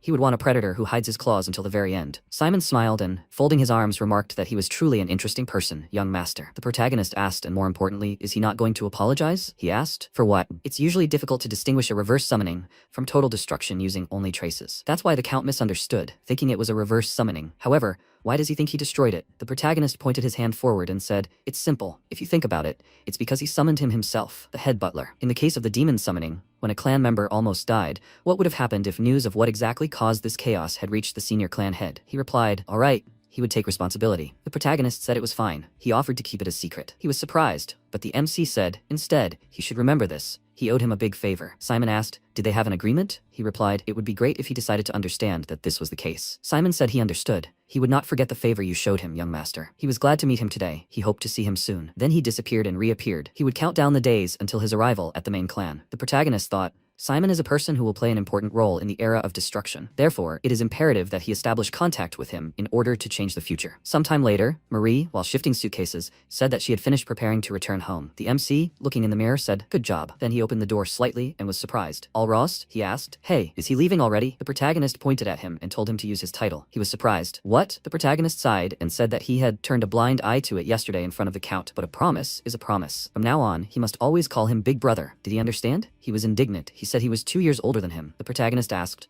So, does he want to say something? He replied that he came to warn him. He said that they were all family. Hearing this, he felt that it was not right to treat family like that. He must be careful. He's sure he already knows, but the one most opposed to his participation in the sacred dark ritual was young Master Loin. He knows, right? Even a 2-star ranking isn't equal between the main family and the branch families. The greatest elixirs, the ultimate techniques of the main family, and the blessings of dark magic. The starting point for direct descendants is much further than the one they, representatives of the branch families, begin from. He'll be easy prey for. Before he could finish speaking, the protagonist said that he was warning him too, brother. He mustn't participate in the upcoming sacred dark ritual. He was saying this for his own well-being. Alraz began waving his fists and ranting, even if he was speaking out of concern. Besides, he wouldn't let him take all the pure dark energy. The protagonist pointed at himself and, smiling, said he remembered whoever his opponent was who faced him in the sacred dark rite. Alros, enraged, said, "He's a brat." Then the protagonist waved his hand and said they should go, Marie. He placed his hand on Alros's shoulder and, smiling, told him to think about it carefully and not regret it later. Sometime later, Count Khazar's house. Turn said that the elder brother went to the training cave immediately after returning. The houseworker answered, "That's right. He said he wants to train alone before the sacred dark rite. Please, he must be careful, young master." Then Turn saw his brother from ahead and shouted, "Your Highness, the eldest noble emperor brother." The protagonist turned around and shouted that he had promised him that he would challenge him to a duel as soon as he returned. He ran towards the protagonist and he thought, he's grown up in such a short time. He's already a 2-star? What a fast growth. Then he asked, now? But he's busy. He needs to train. Turn wanted to object and then thought, right, he's also participating in the upcoming sacred dark rite. Right? This won't do. Then the MC held out his hand in front of him and told him to wait for now. They could fight after he finished training. He had to train too. Turn told him to promise him that he wouldn't put it off until later. It wouldn't be like before. So he had to be careful. He replied, yes. After that, Turn walked in the opposite direction, and the protagonist remembered the girl who asked, is he promising? He said that he reminded him of her. After a while, he sat on the bed and looked at the pill and thought, yes, half a month left. Then he bit into it, and closing his mouth thought, this is so bitter. Afterwards, he lay down on the bed, the energy spreading throughout his body. He thought it was more violent than he expected. Could this be the light power he felt in the black pill? Had the rapture Kurezo felt after death become part of the black pill? No wonder black pills are difficult for fiends to digest.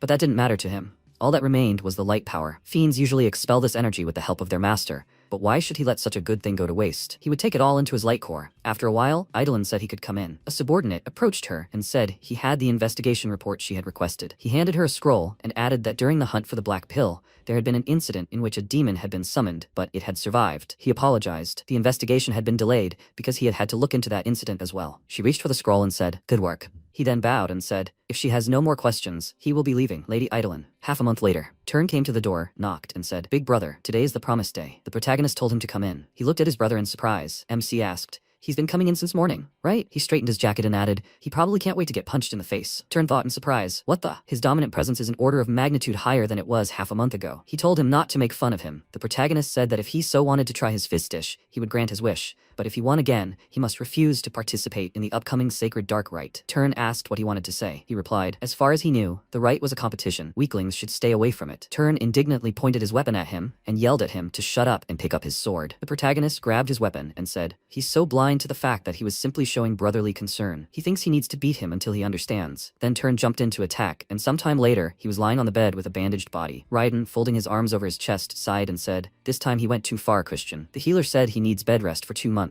He believes he will have no choice but to wait for the next ritual. Turn indignantly shouted, Father. The protagonist looked at him and asked, Father, can you be alone with Turn? He replied, okay. He will let them talk like brothers. After that, he left the room. The MC, smiling, asked, hey, what's he upset about? He shouldn't be a whiny child like those idiots from the Alliance. He was asking for a fight. Turn lowered his gaze and asked, big brother, does it really bother him to see him grow up? He mocked him, looked down on his achievements, and now he deliberately injured him, so he couldn't participate in the sacred dark ritual. The protagonist thought, at this rate, he'll soon burst into tears. And then he put his hands on his waist and said, hey, it seems like they're not on the same wavelength. He did this in the hopes that he would become stronger for him. If he competed with him in the ritual, he would forever lose the chance to obtain pure dark energy. He had to do this because he was stubborn. Got it? But most importantly, pure dark energy doesn't suit him. Turn asked what he meant. He replied that gray dark energy suits him better. Just as light energy is divided into different types, so too are dark energies. Pure dark energy is the highest attribute of all dark energies. Immediately below that is gray dark energy, a type particularly suited to curse magic. Wouldn't it be easier for him to master curse magic than swordsmanship? Turn asked how he came to that conclusion. He thought he couldn't tell him he'd seen it coming. He'd have to come up with a worthy excuse. Then he said he'd drawn that conclusion from his duel with him because he'd also given it his all. In any case, if he embraced pure dark energy before mastering gray dark energy, it could cause problems when he later tried to master gray dark energy. Of course, it wouldn't be impossible, since pure dark energy is a higher attribute, but its unique properties would hinder him. It would only slow down the process. He knew he wanted to become stronger as quickly as possible. He wanted him to think things through again before participating in the ritual. This was his sincere advice from an older brother, rooting for his younger brother's development. But then he handed him a pill and added, "Look, a gift." Turn took it in his hand and was surprised. Wasn't this an ash pill? Why was he giving him such a valuable thing? The protagonist waved his hand and said, "Because he's his little brother." What more reason did he need? He thought he'd already eaten something better. The next second, tears welled up in Turn's eyes. He squeezed the pill in his hand and said, if he is capable of changing so much, why did he act like a fool even when their mother was dying? He knew how much heartache his mother had gone through because of him. The protagonist sat down next to him and said that he didn't understand back then. After a while, the protagonist got out of the carriage and said that he needed to make a good change. How far had they traveled? He looked at the building from the side and asked if it would hurt them to open the gate. He couldn't believe they were being so petty. They should wait until he became the clan leader. At that moment, Marie flew up to him and said, "Young master, a date just for the two of them. Her heart is fluttering." He noticed that she had no heart, and then thought, that's right. Because the main family limited him to one companion, he could only come with Marie, as she was tied to him due to their contract. At that moment, he noticed people discussing something behind him, and Marie, covering her mouth, said, "Young master, he's already famous." At that moment, Simon approached him and greeted him. The others were surprised. Isn't that the head butler? Why is the head butler greeting this nobody? Then Simon looked the protagonist over and said that only 2 months had passed, but he had managed to grow even more. The protagonist asked if the clan head's assistant really had nothing better to do with his time. Simon placed his hand on his chest and replied, "Nonsense. He's here by order of the clan head himself. The clan leader would like to meet him in person." He doesn't seem surprised. The protagonist replied that he wasn't. He was very surprised. He said that wasn't what he saw. After a while, Simon said he had brought the young master, my lord. Philip said, "Good. They haven't seen each other in a while, Christian." MC's eyes widened in surprise and he thought, that's a dominant aura. He could barely stand from the tension, exuding such dark energy despite knowing that someone of his level couldn't resist it. Christian clenched his fist and bowed, saying he greets Duke Baron, the great leader of the Dark Mage clan. The clan leader asked if he wasn't surprised by the unexpected meeting. MC replied, no, he expected them to call him. The clan leader asked again, why? Christian replied, because a new star has appeared in the clan. The clan leader laughed and said, that's true. Neither Marion nor Simon could hold back their compliments, and yet, he can't understand if he should expect anything. Christian remained silent, and the clan leader continued speaking. No matter how wonderful a seed he is, only time will tell how he will grow in the future. He could become a sapling that will wither as soon as it sprouts above the ground. MC closed his eyes and replied, he's right. He's still too young to live up to his expectations. Does he mean there won't be one in the future? The clan leader said, only time will tell if the sapling will exceed expectations and grow into a great tree, or maybe it will even grow into an anomaly that will destroy even a great tree. Christian said, at least he knows he won't disappoint him. The clan leader said, excellent. He will have high hopes for him. He can go. Christian bowed and left the room, and Marion asked what he thought. The clan leader said, he exceeded all his expectations. However, since he has such great talent, his fate will be even more turbulent. She knows too, doesn't she? A bloody wind blows towards the magic empire. But today, a small hope has been born. Marion looked at him carefully, and he said that perhaps this child really could fulfill his long-held wish. On the eve of the sacred dark rite, a cry was heard. They are announcing the arrival of the eldest son of Count Khazar, Christian van Baron Khazar. MC went inside, when suddenly he heard a conversation from the side. The woman asked why the eldest head of the clan wanted to meet with a fool like him. The man asked again, who knows? He looks like a man of easy virtue. Christian looked in their direction and thought he knew the answer. Because he is too handsome. How nice to be handsome. He saw a waitress with drinks and asked, this is a drink, right? The waitress answered yes, but she tugged at the tray and said, he is underage, young master. Instead of alcohol, let him drink ginger ale. MC mentally grabbed his head and thought, what idiots they are. He doesn't want ginger ale. A shout was heard. They are announcing the arrival of the young lords and young ladies. The doors to the hall opened and inside walked Ashid de Baron, the second young lord, Julianne de Baron, the first young lady, Jupian de Baron, the second young lady, and Misak de Baron, the third young master. MC looked at them carefully and thought, the first young lord, that psycho, it seems, did not come. What will he say, Ashid? To him, Christian, the victim of his little game, the one who tarnished his reputation. Ashid walked past Christian, which made him angry and thought, this idiot. He will not even look him in the eye after everything he did? It seems he is no better than an ant to him. Julianne walked past Christian and he thought, young lady Julianne. He remembered how she told him to beware of the first young lady. MC thought, he did not feel anything special. He will deal with this later. He has enough for today. It's time to go back and prepare for the ritual. Suddenly, a man appeared behind him and cleared his throat and said, hello, young master Christian. His name is Four. He is a summoner working for young master Loin. MC turned around and said, so. Four said he heard that someone unworthy will be participating in tomorrow's sacred dark ritual. He is worried that an insufficiently qualified participant could cause an accident, tarnishing the name of the great dark clan. MC frowned in displeasure and asked, he means that he is not qualified, doesn't he? Four said that he just has to prove to him that he is not. At that moment, Loin was watching them from the balcony. MC thought, if he doesn't like this, he should deal with it himself. Okay. They can have a heart-to-heart talk during the ritual. MC said, okay, he will prove it. It sounds like it's just an inconvenience. Now let him show him his tricks. Four asked again, what, here? Not to mention he's unarmed. MC asked, does he think he'll use a weapon to confront someone like him? Four got angry and said, he'll regret it. Christian smirked and asked, is he sure? He thinks he'll regret it. Julianne looked at them and smiled. After a while, everyone looked puzzled at the scene where the spirits were beating Four,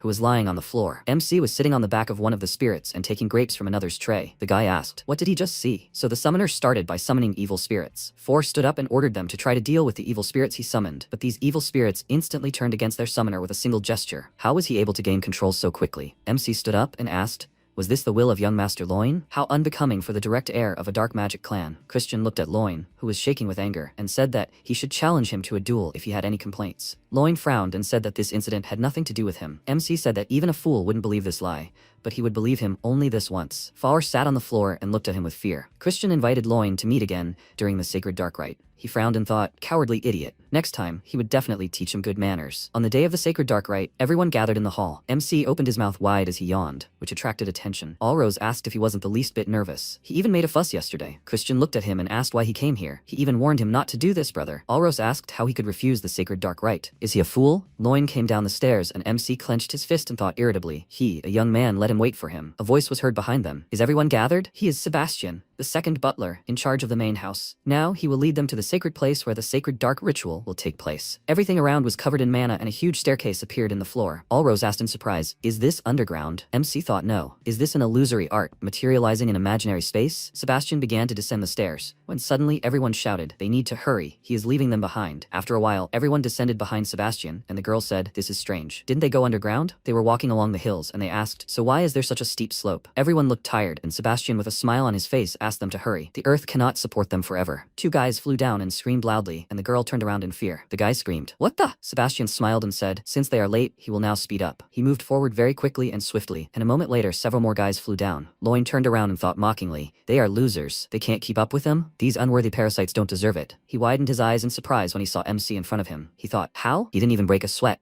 Christian smiled and asked, is he already out of breath? It seems he only barks but doesn't bite. As the direct heir, he should be better. Didn't they give him a bunch of good potions? He thought, these idiots. Because of their stupidity, only their bodies suffer. Running in an illusory space is a waste of time. No matter how much he, Chris, strains himself, his stamina does not deplete at all. Just one spell, and he can become invincible in this place. Sebastian turned around and thought, this must be young Master Christian. After a while, before reached the hall, Allrose looked at MC and asked why he was safe and sound. Christian pointed his finger at him and said, that's why he should have trained his body more instead of riding his beast everywhere. The crystal spoke, welcome. As they all know, this is a sacred ground where the purest of pure dark energies erupts. That's why they call it sacred darkness. He is Rihu, the ruler of the sacred ground. He welcomes the young lords and young misses. Today they must obtain the great pure darkness. As a third-rank demon king, Dark Destroyer, the progenitor of the Dark Mage clan. Mana began to flow from him, and he said, however, it is not enough for all of them, and the demonic beasts within will test if they are worthy. MC asked, so does he mean it all depends on who arrives first? Rihu said, yes, that's very insightful, young Master Christian. The MC asked, what if an unexpected incident occurs between the participants during the ritual? Will they be disqualified? Rihu replied that since each of them will be on their own path, they should not collide with each other. But if they suddenly collide, they should avoid conflicts. The more time they waste, the better it will reflect on the other participants. Instead, they should focus on their own safety. Everyone got ready, and Rihu said, may good luck be with them. Sebastian looked at Rihu and asked if he wanted to bet blood juice. Who will it be? He didn't have time to finish and screamed. He left without answering. How rude. After a while, Loin was running down the corridor, when suddenly demonic dogs appeared in front of him and started barking loudly. He began to beat them and use his mana. He thought, at best, they are lower 2-star creatures. For him, a higher 2-star, these idiots are nothing. Although, he is sure that idiot Christian has it tough. According to the rules, each path should have the same distance and the same trials. However, he bribed the magician so that only Christian's path would have stronger demonic beasts. By pure chance, Christian would stumble upon stronger demonic beasts, and a tragic fate awaits him. Since any death that occurred during the sacred dark rite does not count, this would be his grave. Loin happily walked to the end and thought, this is the door to the sacred ground. He knew he would be here first. At that moment, MC said, he's late. What took him so long? Loin looked at him in surprise, and Christian said, he thought he would die of boredom from waiting. Loin asked how he got here so quickly. MC replied, there was nothing special. Loin said, that can't be. There should have been much stronger monsters on his path. He realized what he had just blurted out and grabbed his face. Christian smirked and said, that's not surprising. He felt like they were at a higher level than they should have been. So it was all his fault. Loin screamed, what did he say? Who did he think he was? MC replied, they would be alone for a while. Is there any need for formalities? Loin released his mana and said, he is an arrogant jerk. It is taboo for competitors to clash during the ritual, but he will crush him here and now. He swung his fist, but Christian quickly dodged. Magical martial art, it is a fighting technique that detonates magical power at close range or incapacitates opponents by breaking their joints. Loin tried to attack MC, but he quickly dodged. Loin screamed in irritation. He is a slippery rat. Christian released his mana from his palm, and Loin thought he would break him. MC called him an idiot and quickly grabbed his hand, ordering him not to cry if it hurts. Mana ran through Loin's body, and he screamed loudly in pain. After a while, Allrose came running and asked if he was late. He saw people lying on the floor and Christian sitting next to them. He asked what he did. MC called him a fool and asked if he would faint on his own now, or should he beat him until he fainted? Allrose activated his mana and screamed. He hadn't been sitting at home all this time. Come on, let him attack. He fell to the floor and Christian said, Wow, déjà vu. He was sure they would take them if he left them here. In 5 years, the first big war against the Alliance would begin. Before that time, he needed to get his hands on the Dark Magic clan. MC dusted his hands and said that's why he couldn't share even an ounce of sacred darkness with them. Since he was done cleaning, it was time to take possession of the sacred darkness. He walked to the door and opened it. Sacred darkness is the power that grants a fiend the ability to become a true transcendent. The eldest clan leader, who is known to have absorbed 80% of the sacred darkness, is one of the strongest among the demon monarchs. The Dark Destroyer also absorbed over 90% of the pure dark energy to become the Demon King. This means that if he can make 100% of the pure dark energy his own, he will be able to surpass even the Demon Emperor. MC reached out his hand to the dark mana and began to absorb it. After a while, Piggy said, "This is incredible. Everyone except Christian has dropped out. This is a disaster. Young Master Loin is in serious condition." Piggy asked, "Maybe he used some kind of trick? A forbidden magic tool?" Or, the guy said, "Definitely. A thorough investigation is necessary to punish the culprit." Jupian said, "That's not necessary." The men cried out, "Second young lady," she said, "that idiot won't be able to enter the sacred ground anyway. The fact that he hasn't left the sacred ground for 2 days must mean, unless that's the time it takes to absorb the sacred darkness due to its quantity, or he has already been crushed by the sacred darkness and died." Jupian said, "Even the clan leader has hit the limit of absorbing the sacred darkness. That idiot has undoubtedly already died. There won't even be a corpse left of him." The men remained silent in response, and she stood up and headed for the exit. Jupian thought, even if he returns alive, she will kill him herself. When her father died during the battle with the Alliance, Loin and she were adopted by their uncle, Viscount Langham. Therefore, his position in the clan is already unstable, and since Loin was also unable to obtain the sacred darkness, no one will support Loin as the heir. Jupian thought, Christian, she will repay him for this insult. The maid asked, "So, this nothing hasn't come out yet?" The woman with a bag over her shoulder replied, "He must be dead already. This is punishment for being so greedy that he didn't know his place. Let her look over there. This ghost is waiting for its master, but it looks like she will soon meet his ghost." Marie heard this and moving towards them said, her heart flutters as she waits for her young master. But if they continue to make noise around her, they will be the ones she will turn into ghosts under her control. Did they get it? The girls started running and screaming loudly. They understood everything. Marie flew to the window and asked, "Please come back quickly. A man who makes a girl wait, he is not a gentleman at all." After a while, MC opened his eyes and thought, the endless darkness that knocks the breath from his throat. Is this only about 70%? This is harder than he expected. No, he must endure, no matter what. The real test will begin at around 90%. If he takes too much and exceeds his limit, his core will collapse and he will die here before the war even begins. That's right, the dragon's heart. The dragon has the largest container for the core. If he can imitate the heart of this one for a few minutes. He closed his eyes and started trying. Christian thought, no, he needs to stop. This is his limit. He heard a voice. Does he need help? He saw a goddess in front of him and said,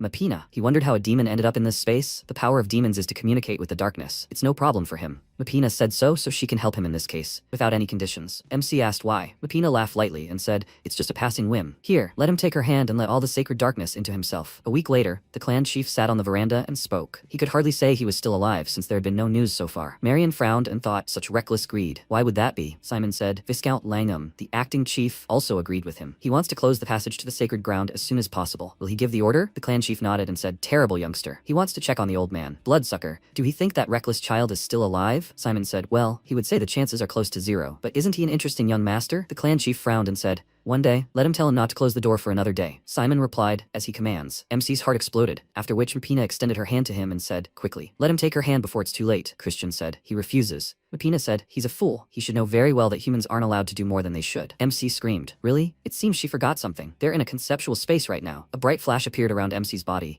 and Mapina said it was incredible. Horns grew on MC's head, and his eyes turned dark. Mapina asked, demonization? Demonization is the ultimate technique of the Mystic Magic Clan, a forbidden spell where a mortal temporarily transforms into a demon to develop explosive abilities. This technique is as powerful as it is deadly for the one who uses it. In the past, Lena died using this spell. Although, if Christian removes the parts of the spell that amplify dark energy, wouldn't he be able to use the rules of this world to his advantage, to create a bowl to collect energy without any negative consequences? Christian created bright mana and thought, it worked. With this vessel, he can overcome the 90% threshold and subjugate all of the sacred darkness. Mapina said, she doesn't believe it. Black Crescent, pathetic mortal, some kind of insect. He transformed his body.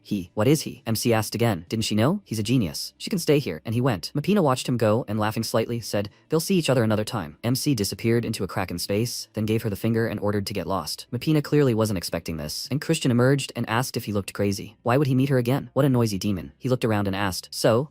How much time has passed? He thinks about a week. Something incomprehensible is probably going on in the family. Maybe he should play a little trick on them? After a while, the boy ran into the room and shouted, Viscount, young Master Christian has returned. The men cried out, what? This youngster, is he alive? Langham de Baron, acting head of the Dark Magic Clan, ordered him to speak. The boy spoke. Although his life was hanging by a thread, he still survived, but he is extremely exhausted. The healer said that he sensed pure dark energy in him, but it was a seething mess. It seemed that he would have difficulty using dark energy in the future. Langham asked, what were they expecting? They hadn't even hoped that this bastard would absorb more than 80% of the sacred darkness and cope with it. His greed had wasted the sacred darkness. The boy jumped up from the table and shouted, "They need to hold him accountable, Viscount." Langham said he would take this into account. They could go free. He suggested that they end their meeting here. Everyone left the hall, and Langham asked, "McField, is this all true?" He replied. He examined him right after the healer. "It's obvious the problem is in the core." Langham began tapping his finger thoughtfully on the table, and Macfield watched intently. Langham said, "Loin." Macfield asked, "Yes, my lord?" Langham spoke up. Loin was supposed to be the young lord, a sacrificial lamb, the key to their plans for the clan of poisonous magic. The plan to destroy him along with Jupian failed, and his father has shown interest in him. One single fish disturbs the flow of the river. Langham continued tapping his finger on the table, and Macfield watched. Langham ordered him to bring Christian to the Dark Hall tomorrow. He will announce Christian's upcoming expulsion to everyone. After a while, MC stood in the hall and thought, they're so desperate to get rid of him that they've even gathered all these big wigs here. Langham frowned and asked, "Does Christian know the sins he committed during the sacred dark ritual?" Christian replied, "He does." Langham ordered him to tell him what he had done. MC replied, "His peers are unworthy of being part of the dark magic clan. He should have beaten them harder, but he couldn't." "Have they gotten out of bed yet?" The woman screamed. "Him," Langham said quietly. His mistake was that despite monopolizing the dark magic clan's precious resource, he never achieved the results befitting that privilege. Christian asked, "May he ask what result he had in mind?" Langham replied, "Absorbing at least 70% of pure sacred darkness." MC asked, "If he fails to absorb 70%, what punishment will follow?" Langham replied, "He will not inherit any dark magic techniques. In addition, he will forever be banned from entering the main house's grounds and will be denied the inheritance of Count Khazar's house." MC asked thoughtfully, "How will his result be judged?" He felt like even he couldn't fully measure it. Clan leader Ashid raised his hand and asked, "What about him, precious younger brother?" Even though Christian's core is in complete chaos right now, a clash of dark energy can determine the purity of the absorbed darkness. He's already absorbed 70% of the sacred darkness. If Christian manages to defeat him, wouldn't that mean he's absorbed more? A clash of dark energy. It's a battle to determine the superiority of one opponent's dark energy over the other. Both opponents give an equal amount of dark energy, and the one with more will surpass their opponent. But when dark energies of the same rank clash, the one with the higher purity wins. In other words, it's the perfect way to destroy the loser's core. MC smirked and thought, "He's even more evil than he thought." He replied, "Of course, fine. But if he shows results worthy of being recognized by everyone here, he asks that he, the clan head, support him and allow him to undergo the test for young lord." Everyone looked at him in surprise, and Ashid nodded and said, "He agrees to Christian's terms." What difference does it make whether the one aiming for the position of young lord is a descendant of the main family or a branch family, if in the empire of magic it is customary for the strong to rule over the weak? The man said, "Young lord." Ashid left the table and said, "Christian, he will say this just in case, but if he does not have sufficient control over dark energy during the clash of two energies, he may damage his core. So to match his rank, he uses dark energy of the 2-star level. Of course, there will be a difference in purity." Ashid put his hand forward and released mana, and MC did the same. He smirked and said, "He doesn't need to do that, and he better worry about his own core, young lord." Ashid said, after his words, he can't wait to see what kind of dark energy he has. Christian continued to release his mana, when suddenly the opponent's mana was repelled by it. Ashid's eyes widened in surprise and thought, what? He reflected his energy without even concentrating his own? Then, if he uses energy at the level of a 2-star master. Before he could finish his thought, he suddenly hovered watching MC. Christian looked at his fist and said, "How disappointing. He acted so arrogant, and in the end, this is all he can do?" Ashid said irritably. He released dark mana from his body, and the man screamed in fear, "Young lord, this is 4-star level dark energy. If he does this, Christian's core." The dark mana in the form of a wolf approached MC's body, when it suddenly turned around. MC spoke, "Young lord Ashid, he'll say this just in case, but if he doesn't have sufficient control over the dark energy during the clash of two energies, he could damage his core. Be careful, lord." Dark mana engulfed Ashid's body, causing blood to gush from his mouth. He coughed, and the man asked fearfully, "Young lord?" MC frowned and wondered if this wasn't enough. He thought it would split his core. Ashid smiled slightly and said, "He gives up. It seems Christian's dark energy is at least 90% pure." A cry rang out. 90% pure? MC asked. Now he too has earned the right to become a young lord, right? Langham frowned and released his mana. He began tapping his finger on the table and said, as he promised, he will be allowed to take the young lord test, even though none of the branch family members had ever passed this test before. As the acting clan leader, he would randomly select a test for him. MC thought he was literally saying he would choose a test for him that would be impossible for him to pass. Langham said his skills would be judged by 2 criteria. First, he would need to prove his talent. Then he would need to perform a feat befitting a young lord. Christian asked how he would prove his talent. Langham replied that he needed to reach the 3-star level in 3 months. MC asked again, that's it? He was a genius after all. He didn't think it would be difficult. Langham was silent for a moment, and then said that he would then see what he had achieved in these 3 months. After a while, he sipped his tea and said, Ashid, I'm disappointed. Ashid looked down and said, it's his fault. He underestimated him, and because of this, his core has suffered. They should deal with him quickly before he becomes a problem. Langham told him not to worry. He, like him, knows very well why they try not to absorb more than 70% of pure dark energy. The higher the purity of the absorbed dark energy, the harder it is to increase the level of this very energy. In fact, it is exponentially difficult. That is, even reaching the 3-star level will take much longer than others. So what does he think awaits him since he absorbed 90% 90%? No matter how brilliant he is, he will not be able to overcome this wall. After a while, Marie laughed and said she heard about his performance. Rumors have already spread throughout the estate. Seriously, he is so amazing and charismatic. This young lady's heart is fluttering because of him. MC told her to stop. She is embarrassing him. Marie said, while she was waiting for him, she had time to realize her feelings for him, young master. She was so looking forward to his return. The days dragged on forever. Some time ago, Lena asked, Chris, is he injured? Rania said, considering his agility, he's definitely fine. She said thoughtfully, and yet, she offered to examine him, let him give her his hand. Lena looked at her and said, Rania, can she just say she was worried about him? Rania screamed, and she wasn't worried at all. The only one here who was worried was the hero Evan. MC smirked and thought he hadn't felt this in a long time. Ever since he left behind the terrible clan that only wanted him dead, there was blood everywhere he went. But then he met these hearts filled with warmth, and now he was finally ready to say the words he couldn't say back then. Christian thanked Marie, and she asked, excuse me? Christian said, thank you for waiting for him. Seriously. Marie laughed slightly embarrassedly and said, so does that mean he finally understood his true feelings? Her heart beat 100 times faster. MC screamed, reminding her that she has no heart. Marie said it was because he stole it, young master. MC said, and yet she waited for him, so he would reward her. She wants them to take a walk together? Marie asked again. Really? MC replied, yeah. Marie screamed longingly, really? Christian answered discontentedly, really, really. After a while, they went to the garden, where Marie happily looked at the flowers. MC thought it was good to relax sometimes, but he had to manage to advance to the 3-star level in 3 months. It wouldn't be easy, even with the guidance of the branch family mentors. However, handling 90% pure dark energy alone is too difficult. Suddenly, a voice sounded behind him. As she looked, he was still hanging around and causing trouble. MC turned and saw Marion behind him. He bowed and greeted his aunt. Marion said, I wonder if now is a good time to take a carefree stroll through the garden. Has he already found a teacher to help him with his training? Christian laughed lightly and said, maybe she, auntie. Marion said no. MC said, that's how she let her nephew down. Marion said, it's not she who will help him. She went ahead and ordered him to follow her. MC apologized to Marie and said that they would see each other at dinner. Marie said, she understood him, young master. After a while, Christian followed Marion and said, he doesn't know who she is thinking of, but thank you for helping her nephew find a teacher, auntie. Marion said, she doesn't think he should thank her for that. MC asked again, what? Marion said, he will know when he experiences it himself. He is stern. Besides, none of her brothers could stand his lessons. Although such an opportunity will not come for him again,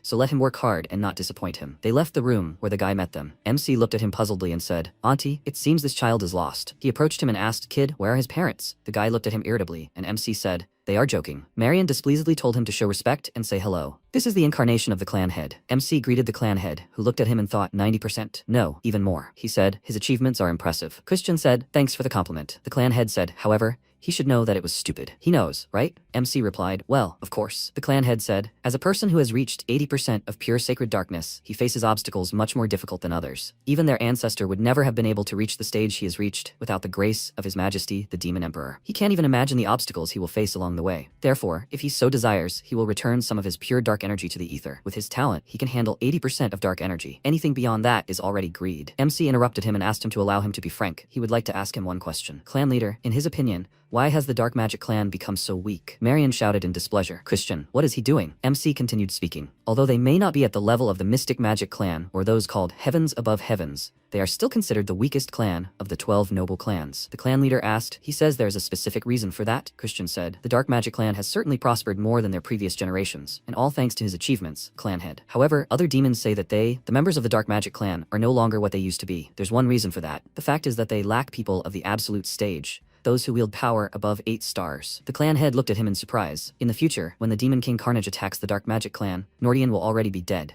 and there won't be a single 8-star mage left in the clan, only a few 7-star ones. They will lead 10,000 soldiers against the Demon King, but in the end, they will be defeated and forced to become his slaves. That's how important it is for the clan to have mages of 8 stars and above. It's impossible for the senior clan head not to be concerned about this. MC said, of course. He understands that he's worried that he won't be able to grow with such a percentage of pure dark energy. But isn't he curious? Will the acquisition of this power remain only an important stage on the path to restoring the clan, or will he overcome all trials and become the master of limitless power? The clan leader smiled and said, what a scoundrel. He speaks beautifully. He hopes he won't regret his words. He activated the portal under Christian's body, into which he fell. He screamed loudly, and then he came to his senses and asked, is he in the forest? The voice said, the first test to inherit pure dark energy is survival. MC cried out, what? A huge monster appeared behind him, emanating an ominous aura. Christian turned around and said, wow, yes, he's in danger. The clan leader and Marion, who was holding his cloak in her hands, were watching what was happening. They looked at the ball, and she thought, this test again. She said, clan leader, to throw the 2-star child into the lair of the 4-star monster. The clan leader interrupted her and asked, what? She thinks one isn't enough? He snapped his fingers, and after that, a huge lizard appeared next to MC. He screamed, what the hell is that? Marion asked Christian, frightened. The clan leader said that on his path, he would have to face the true nature of pure dark energy more than once. When he was on the verge of death, his head began to work faster. Marion said that she only hoped that he wouldn't get hurt too much. The clan leader landed on a chair and asked, By the way, Marion, did she make them? She replied yes. She opened the box and said, here. The clan leader tried it and said that he didn't know why, but every time he used dark energy, he wanted something sweet. After a while, he said that he loved watching videos in the dark. Okay, well, he suggested that she watch how his grandson was doing. At that moment, MC stood in front of the monsters and thought, a two-headed bear and a stone lizard, they would break his bones with one blow. The lizard spat poison from its mouth and hit a tree, which was burned by the poison. Christian cried out in fear, Mom. He thought it was spitting acid. One mistake could cost him his life. But in the end, this is just a training exercise. He looked to the side and asked, clan leader, is he listening? The clan leader remained silent in response, and MC said, he doesn't think the clan leader would give him a task without an answer. Marion looked at the leader and thought, no, that's exactly the kind of task he would give. Christian asked, is he trying to tell him that he needs to figure out on his own how to defeat a monster that is many times stronger than him, right? Marion thought, no, he just wants to watch him suffer. MC rolled up his sleeves and said, okay, this will be easy. He clenched his fists and prepared for battle. He began to attack the bear, which swung its huge paws. Christian thought, that's incredible strength and speed. However, there must be a way to counter the creature. The clan leader looked at it and said, he definitely has talent, but he moves differently than the others. Marion said, and yet he is a child. A moment later, MC had already defeated the bear and stepped on the creature's body. The clan leader asked how he defeated the creature. Christian heard a voice and said that as far as he knew, the bear had enormous physical strength and tough skin, but its agility and resistance to magic left much to be desired. He targeted these weaknesses, waited for the right moment, and poured dark energy into its heart. Marion said in surprise, clan leader, this technique, really? Simon said, it's a dark killing blow. Isn't that the technique he, the leader, uses? The clan leader remained silent and continued to watch Christian, who was already approaching the lizard. He said, exactly, there's still one left. The lizard swung its paw and MC deftly dodged the blow and then stepped aside, seeing the acid spit. Christian looked at the creature and thought, the stone lizard has 3 stone hearts, and if they aren't broken all at once, they will regenerate. Maybe he should try a different approach? He attacked the creature, activating a dark magic network and squeezing the monster. A loud scream rang out, and one of the hearts broke. Simon asked admiringly, isn't that a modified version of the dark death blow? The clan leader told him to move away. He can't see anything. Marion, did she teach him that? She replied, no. The clan leader said, right, it's not something you can just learn. Simon happily said, at this rate, he won't even need to learn dark magic. The clan leader said, enough. The MC was transported back, and the clan leader said, he's more capable than he thought. Christian smiled and said, that was a great lesson, clan leader. Thanks to it, he was able to master the use of dark magic on his own. Marion and Simon exchanged glances, and the clan leader ordered him not to get cocky. Now they would begin their full training. Simon and Marion bowed and said they understood. Marion lingered her gaze as she left. The clan leader said to start by telling Christian, what does he think dark magic is? MC replied, dominating your opponent with absolute darkness? The clan leader asked, what is absolute darkness? Christian smirked slightly and remained silent, and the leader ordered him to watch closely. He used seal release, and everything around him began to disappear. Deeper into the darkness, let him continue. When they climb the steps, 12 abysses will await him. The clan leader said, O raven seeking wisdom, let him accept this and give praise. Let him devour the Lord shrouded in darkness. Dark mana gathered in his hand and then directed it towards MC. He widened his eyes in fear, and behind him it was as if glass had broken. He thought, what the hell? He literally pierced his neck. The clan leader said, the concept of this blade is that it cuts only what needs to be cut. It is a black sword, forged with the power of dark magic. He will give him a month. Let him perfect the black sword that he just showed him. The clan leader disappeared, and Christian remained standing in one place. He turned around and sighed loudly. After some time, he was running around the territory and doing push-ups on one arm. MC imagined himself to be very muscular, but in reality, he was not. He thought he needs to pump up more. He sat down on the ground and said, this is not the time to feel sorry for himself. He's going back to training. Christian extended his hand forward and released his dark mana from his hand. As expected, it is not easy. How many times had he tried already? Even when he finally succeeded, he could not hold out for more than 10 seconds. Besides, it didn't look like the clan leader's black sword at all. This darkness was far more powerful and primordial. When he climbed the steps, 12 abysses would await him. O crow who seeks wisdom, let him accept this. Give praise. There must be some hidden meaning in this spell. A month later, the clan leader and Marianne were descending the stairs. The clan leader said that by now he should have failed enough times to understand his limits. Marianne remained silent in response, and the leader asked, Marianne, is she really that worried? She asked, isn't there another faster way? He knew there were about 2 months left until the inheritance trial. The clan leader replied, in any case, with the purity of the dark energy he had absorbed, he wouldn't be able to grow quickly. Even if he cultivated, he would only hit a huge wall. It was best to build a solid foundation. So instead of the inheritance trial, it was best to build a solid foundation. They entered the room and MC turned around and said, clan leader, he's here. He was just waiting for him to arrive. He held an energy sword in his hands, which greatly surprised those present. They thought, is this it? Christian thanked the leader. Thanks to him, he reached 3 stars faster than he expected. As he sees it, so far, he can only imitate it. It took him about a week to summon the black sword, but he feels that this is just a shell, that mysterious spell he cast back then. By 12 abysses, he meant that the black sword must contain all aspects of energy, right? The clan leader thought, he's an impudent boy, a true black sword. He not only exceeded his expectations, but also understood the purpose of the task. Usually it takes a year to learn to summon a black sword, and to comprehend all 12 aspects of energy and create a true black sword. A lifetime is not enough, and yet he managed to achieve so much in a month. Could he really be that ray of hope that appeared when the dark magic clan was nearing decline? The clan leader smiled and ordered him to get ready. Starting tomorrow, the lessons he would be giving him would become even more difficult. MC smiled happily and shouted, "It's okay, he trusts him." The clan leader and Marion closed the doors behind them, and Christian joyfully said, "Since he's overcome the first obstacle, it needs to be celebrated." After a while, he came into the room with drinks and laughed out loud. He took a bottle from the shelf and said, "What luck." He was drinking an expensive liquor, the kind he couldn't even dream of before. "Better drink this while Marie isn't looking." The floor creaked accidentally, and a question came from behind Christian. "Christian?" the girl said discontentedly. As always, he drinks in broad daylight. MC thought, who? She's a 3-star level. Judging by the color of her eyes, it doesn't look like she's from a dark magic family. He asked, "Do they know each other?" The girl widened her eyes in confusion and asked again, "What did he say?" She said irritably, he. She slapped him and called him an idiot. MC flew aside and screamed, and an assistant approached the girl and said, "Princess, he asks to go through. You shouldn't waste your time on this trash." MC asked, "What the hell? Are they kidding me or something? Who is she to behave so rudely?" Sebastian approached him and said, "This is Princess Marisa from the Poison Magic Clan." Christian widened his eyes in fear and said, "The Poison Magic Clan." He screamed, "Let them not tell him that this is his fiancée?" Sebastian answered, "His ex-fiancée, to be more precise." Christian grabbed his head and said, "The situation is ambiguous." Marisa walked down the corridor and frowned with displeasure, remembering her childhood when she was 8 years old. She was sitting in the yard and thinking she was bored. Still, all the attention is only on her brother. Why does her father always bring her to dark magicians? The man asked. "That girl, she is an illegitimate daughter, right? Did Duke Huam suddenly lose his mind or something? Since his son is no use, apparently, he wants to make useful connections with his daughter." Marisa got up and saw MC in front of her, who smiled and asked, "Little one, why is she sitting here alone?" Marisa was slightly embarrassed, and then screamed, "She is not Little One, she is Marisa." MC said, "Okay, Marisa, he is Christian." Marisa thought, "Christian? The son of the head of Khazar?" He smiled and told her not to listen to adults. Let her just take revenge on them when she grows up. Did she understand him? Marisa clenched her fists and said, "Yeah, she will take revenge.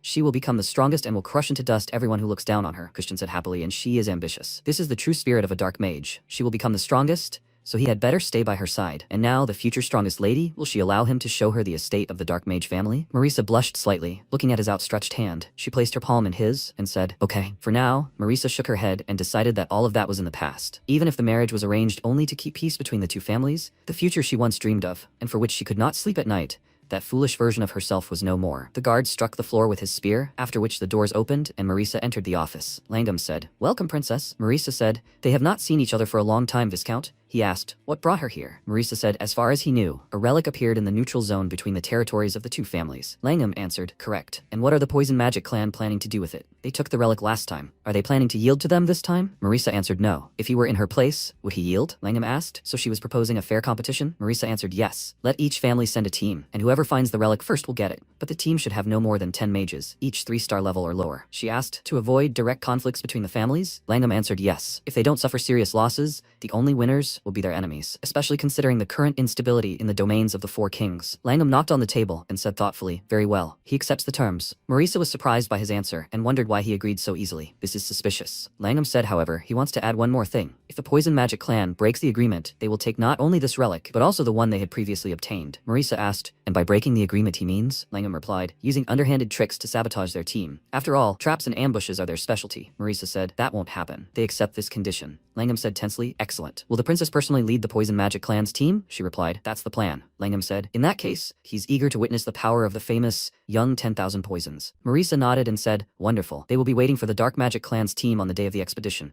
Langham rose from his chair and walked over to the chessboard in the corner of the room. He picked up one piece and knocked down another. "Marisa." He knocked down another piece and said, "Jupian." It will be a magnificent scene, filled with screams. 2 months later, the season changed. While Chris devoted himself to training, others also decided to change their paths. Some suffered from lost love, while others found themselves behind after defeat. While the envious sharpened their blades, others began to act for the sake of the future. After some time, Langham said the time had come. Let him prove his worthy. The protagonist created a weak black sword and thought that his facial expression was simply priceless. He remembered how the clan leader had told him not to show him the real black sword. He could give him an even more difficult task. Let him not act arrogant just because he was a genius. The protagonist, with a wry smile, reflected that today he had restrained himself, as he had been advised, but he looked forward to the day when he would show his shocked face. Langham said that this was accepted. Then he gives him a second task. They will soon send mages from the Dark Magic Clan to search for a relic that appeared in the neutral zone. Since the Poison Magic Clan will also be hunting for the relic, if he proves himself, they will recognize him as his heir. MC thought this sounded too simple. He asked if he would go alone. The boy replied no, he would join the squad led by the second young lady, Yupian. Originally, he was planning to send Loin on the mission. This opportunity was beyond his status, so he should consider it an honor. The protagonist replied that everything was as he ordered. After that, he left. Eshid noted with a smile that he didn't think he would distinguish himself this time either. Langham replied that they had no reason to worry. Everything was going according to his plan. Just be ready when the time came. After some time, the protagonist went outside and reflected on what he'd thought would send him on a deadly mission. And yet, he had a bad feeling about this. Come to think of it, what happened to Loin in the main storyline? In the original story, it wasn't Christian who was declared the heir, but Loin.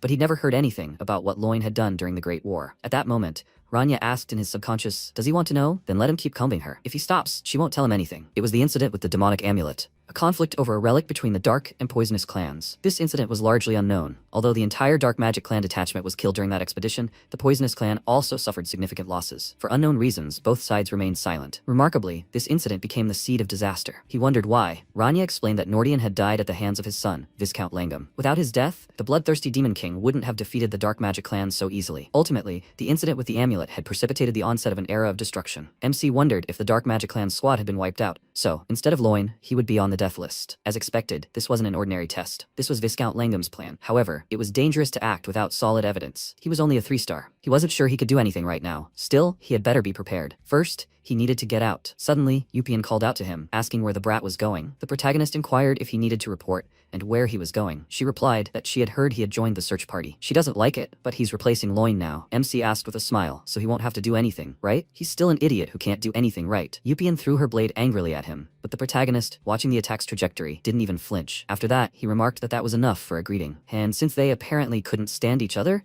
they should stay away from each other during the expedition. Well, he still had other things to do. So he wished her luck with her preparations and said goodbye. The girl pulled out her blade and thought about how that idiot had been watching it and hadn't even flinched. He knew she'd deliberately miss it. Christian could be more dangerous than she thought. Sometime later, the protagonist came to the market in a border village. He began drinking heavily, playing cards with the villagers, and generally having fun. After another helping of meat, the protagonist happily remarked that he hadn't rested in a while. If only he could spend his whole life playing and eating. He thought that, by the way, that guy's shop should be around here somewhere. Suddenly, MC noticed the guy following him and wondered if he should try to lose him. This must be Viscount Langham's man. What a hassle. Suddenly, Edelin appeared, grabbed him sharply, and threw him aside. He looked at her in confusion and wondered who she was. The girl explained that he had been followed, but her people had taken care of it, so he needn't worry. The protagonist wondered how he could not be worried when he was dragged into an alley and silenced. Confused, he asked who she was. She replied that she was the Four Kings' man. She was trying to prevent unrest. This was not the place for conversation. Would he go with her? The protagonist paused for a moment and then agreed. After a while, they walked along different streets of the city. He asked how much further they were going. Idilin replied that dark mages had been disappearing without a trace in the domain of the Four Kings lately. The city's safe zones were shrinking, but as he knew, the conflict between the three families was to blame. Fear reigned, and the heads of the families didn't care about the lives of ordinary dark mages. Therefore, she concluded that the fight against crime would require the help of several families, but she couldn't ask for help without offering something in return. She would give him information that could calm the storm surrounding the dark magic clan. Viscount Langham had conspired with a high-ranking member of the poisonous magic clan. They wanted to kill Lady Maris of the poisonous magic clan. MC wondered in surprise that they wanted to get rid of not only him, but Maris as well. Why would they even do that? Idolin added that if both families lost 2 key figures, the instigators from the domains would become even bolder. Then the balance among the 12 demon clans would collapse, leading to a great tragedy. Therefore, she wanted him to prepare thoroughly for this expedition to retrieve the relic. Moreover, she hoped he would become the heir to the clan of dark magic and take up arms against those who threaten the peace. The protagonist wondered if she even knew that his becoming the heir depended on this expedition. Her knowledge was impressive, and yet, he wondered why he should trust her. She had no proof. If she wanted him to cooperate, she should put something on the line. If she had no guarantees, then she could leave. He wouldn't believe in such a nonsense. Idolin stopped him and, reaching into her sleeve, pulled out the precious artifact. The MC took it and agreed to her deal. After that, she stepped aside and, assuming her true form, asked why she couldn't show her true form to Christian. Her demon replied that it was for her own good. If he were in danger and accidentally mentioned her name, it would only add to the trouble. For now, let her watch from the sidelines. After some time, the protagonist, holding the card in his hands, happily thought that this was luck. This was exactly what he needed. The Shadow Auction is an underground marketplace where human relics and rare creatures are sold. Only aristocrats and invited wealthy buyers can enter with an entrance card. This time, no one in the hero party had a card, so getting inside proved quite a challenge. MC read the name on the card, Leah de Wolfman, and thought he'd never heard that name before. He remembered Edelin's words about Viscount Langham conspiring with a high-ranking member of a poisonous magic clan, and wondered if that was the case. He still doesn't know exactly who she is. It's too early to trust her. For now, it's best to be well prepared. The protagonist approached the postal worker and said he wanted to send a carrier pigeon. She said sure. just let him write his message here and she'd send it. After that, he wrote the letter, and when the pigeon flew away, he noted that he'd taken care of one thing. Now it's time to visit someone. After some time, the protagonist arrived at the Shadow Market building. A guard called out to him and told him he wasn't allowed in to get lost. He showed his VIP card and asked if he wasn't allowed in even with that. The guard was very surprised and, apologizing, allowed him through. Once inside the building, a servant approached him and asked if he was Lady Leah. The MC agreed with a smile and thought about whether he was that girl today. He assumed so. He wondered if he had any problems. The man wondered suspiciously if he was lying and wasn't blushing, considering it was a man's voice. He replied that no, there were no problems. The protagonist asked, could he then take him to the manager of their branch? The servant, hearing this, was greatly surprised. He asked again, didn't he hear? Have him take him to the manager right now. After this, the man excitedly sat him down at the table and said he would bring him immediately. The protagonist, looking around, reflected on how top-notch everything was here. As expected of the Rudolph Merchant Guild, it is one of the largest merchant guilds, on par with the Deer Union Guild. They are so influential that they control almost all trade routes in the empire and run all the black markets. They say that if Rudolph can't get something, no one can. After a while, Rubid, the branch manager of the shadowy auction house and the head of the Rudolph Guild, entered the room. He introduced himself and, sitting down opposite, asked, he was told that he wanted to meet him. Did he really need something? MC removed his mask and said he wanted to meet Rowena. He didn't know her? He asked in surprise, wondering if she was the Deer Guild master. Even they couldn't summon the union leader whenever they wanted. The protagonist replied with a smile that that couldn't be true. She was literally right across from him. Rubid, completely shocked,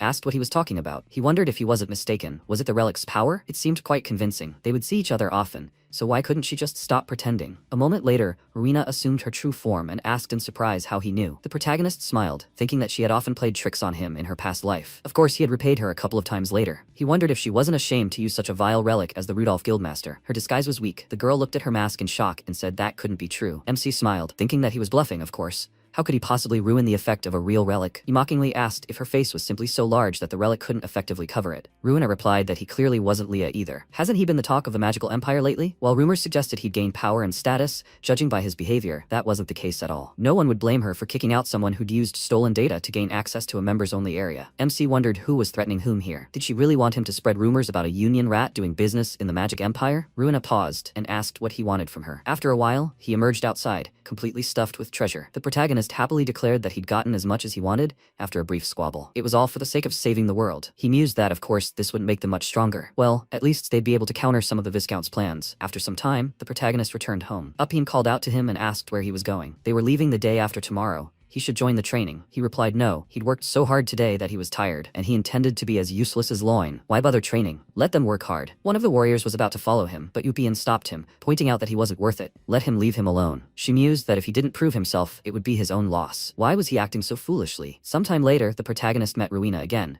who had assumed a hidden form. She brought him a multitude of plants and asked what he intended to do with them. He replied that she didn't need to know. Perhaps she needed something else? The girl placed a box of relics on the table and said it was truly exquisite. MC replied that he was in no position to choose. She approached the door and asked that she didn't know what he was planning, but her identity would remain a secret, right? He agreed and suggested meeting again soon. Rowena irritably said that she would prefer not to meet with him anymore. The protagonist asked if he should call her Rowena or Rubid. War could break out soon. She, traveling between the Union and the Magical Empire, must be aware of how unstable the situation on the continent is now. If war does break out, trade routes across the continent will be cut off, and she will have to choose between the Union and the Empire. She understands perfectly well that profits will be cut in half. The girl worriedly said that this was a bit much. War is not child's play. The protagonist replied that, according to rumors from the domain of the Four Kings, it wasn't so crazy. She nervously wondered if it was true. The atmosphere had been tense lately. Many families wanted to start a war with the Union. Rowena wondered why he was telling her all this. He certainly wasn't asking a pathetic merchant to stop the war. MC replied that of course not, but he wanted her to become his sponsor, and he would make sure the war didn't start. She anxiously asked if he could do that. He replied that for the domain of the Four Kings to start a war,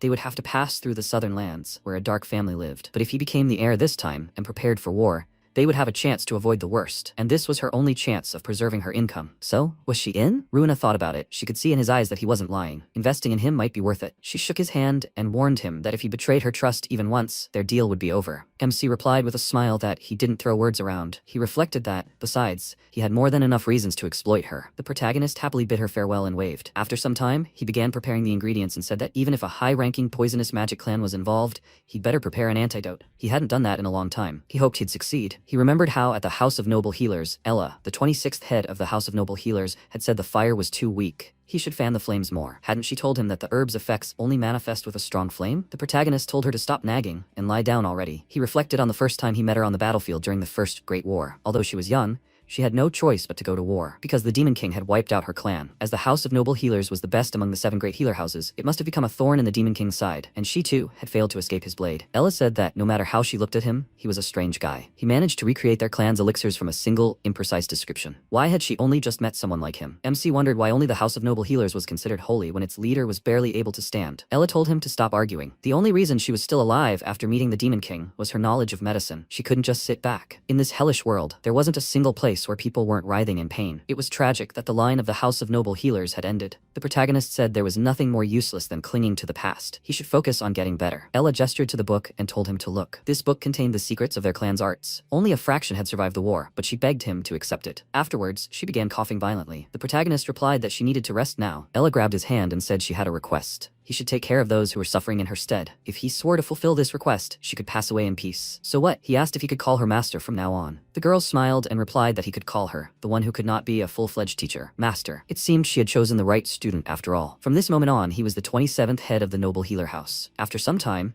MC reflected that because the book was damaged, he couldn't fully master the master's secret technique, but he went to the battlefield to keep his promise, and so he was nicknamed a battlefield saint. In the present, he said that she probably lived elsewhere now, but even in this life, he kept the promise he made to her. Sometime later, a letter arrived from his son to the Count. The servant reported that it was from the young master. He joyfully took the letter and asked, according to Marian, he had successfully mastered the black sword, right? Just like his father. He was curious about what he was writing. Read the letter's contents and said it seemed he needed to prepare something for his son. Sometime later, at the Biscan Mountain Range, the border between the Dark Magic Clan and the Poison Magic Clan, everyone assembled. Yupian said that acting alone was forbidden. They were to move only in groups of at least 2. The protagonist raised his hand and said that he wanted to go separately. He felt more comfortable alone. Were they really going to scurry around like bugs, waiting to be crushed? The Poison Magic Clan would catch them all. And then what? Would they really let the Poison Magic Clan strike first? The girl, with a serious expression, said that monsters of 4 stars and higher inhabited this place. He shouldn't expect them to rush to his rescue if he found himself in danger. The protagonist, with a calm face, said that the main thing was for them not to get caught. He pulled out a flask and said it was an antidote to the Poison Magic Clan's most powerful poison. Upian replied that she didn't need it. She'd already taken the antidote. MC began pouring out the medicine and said that her stupid antidote wasn't even close to his,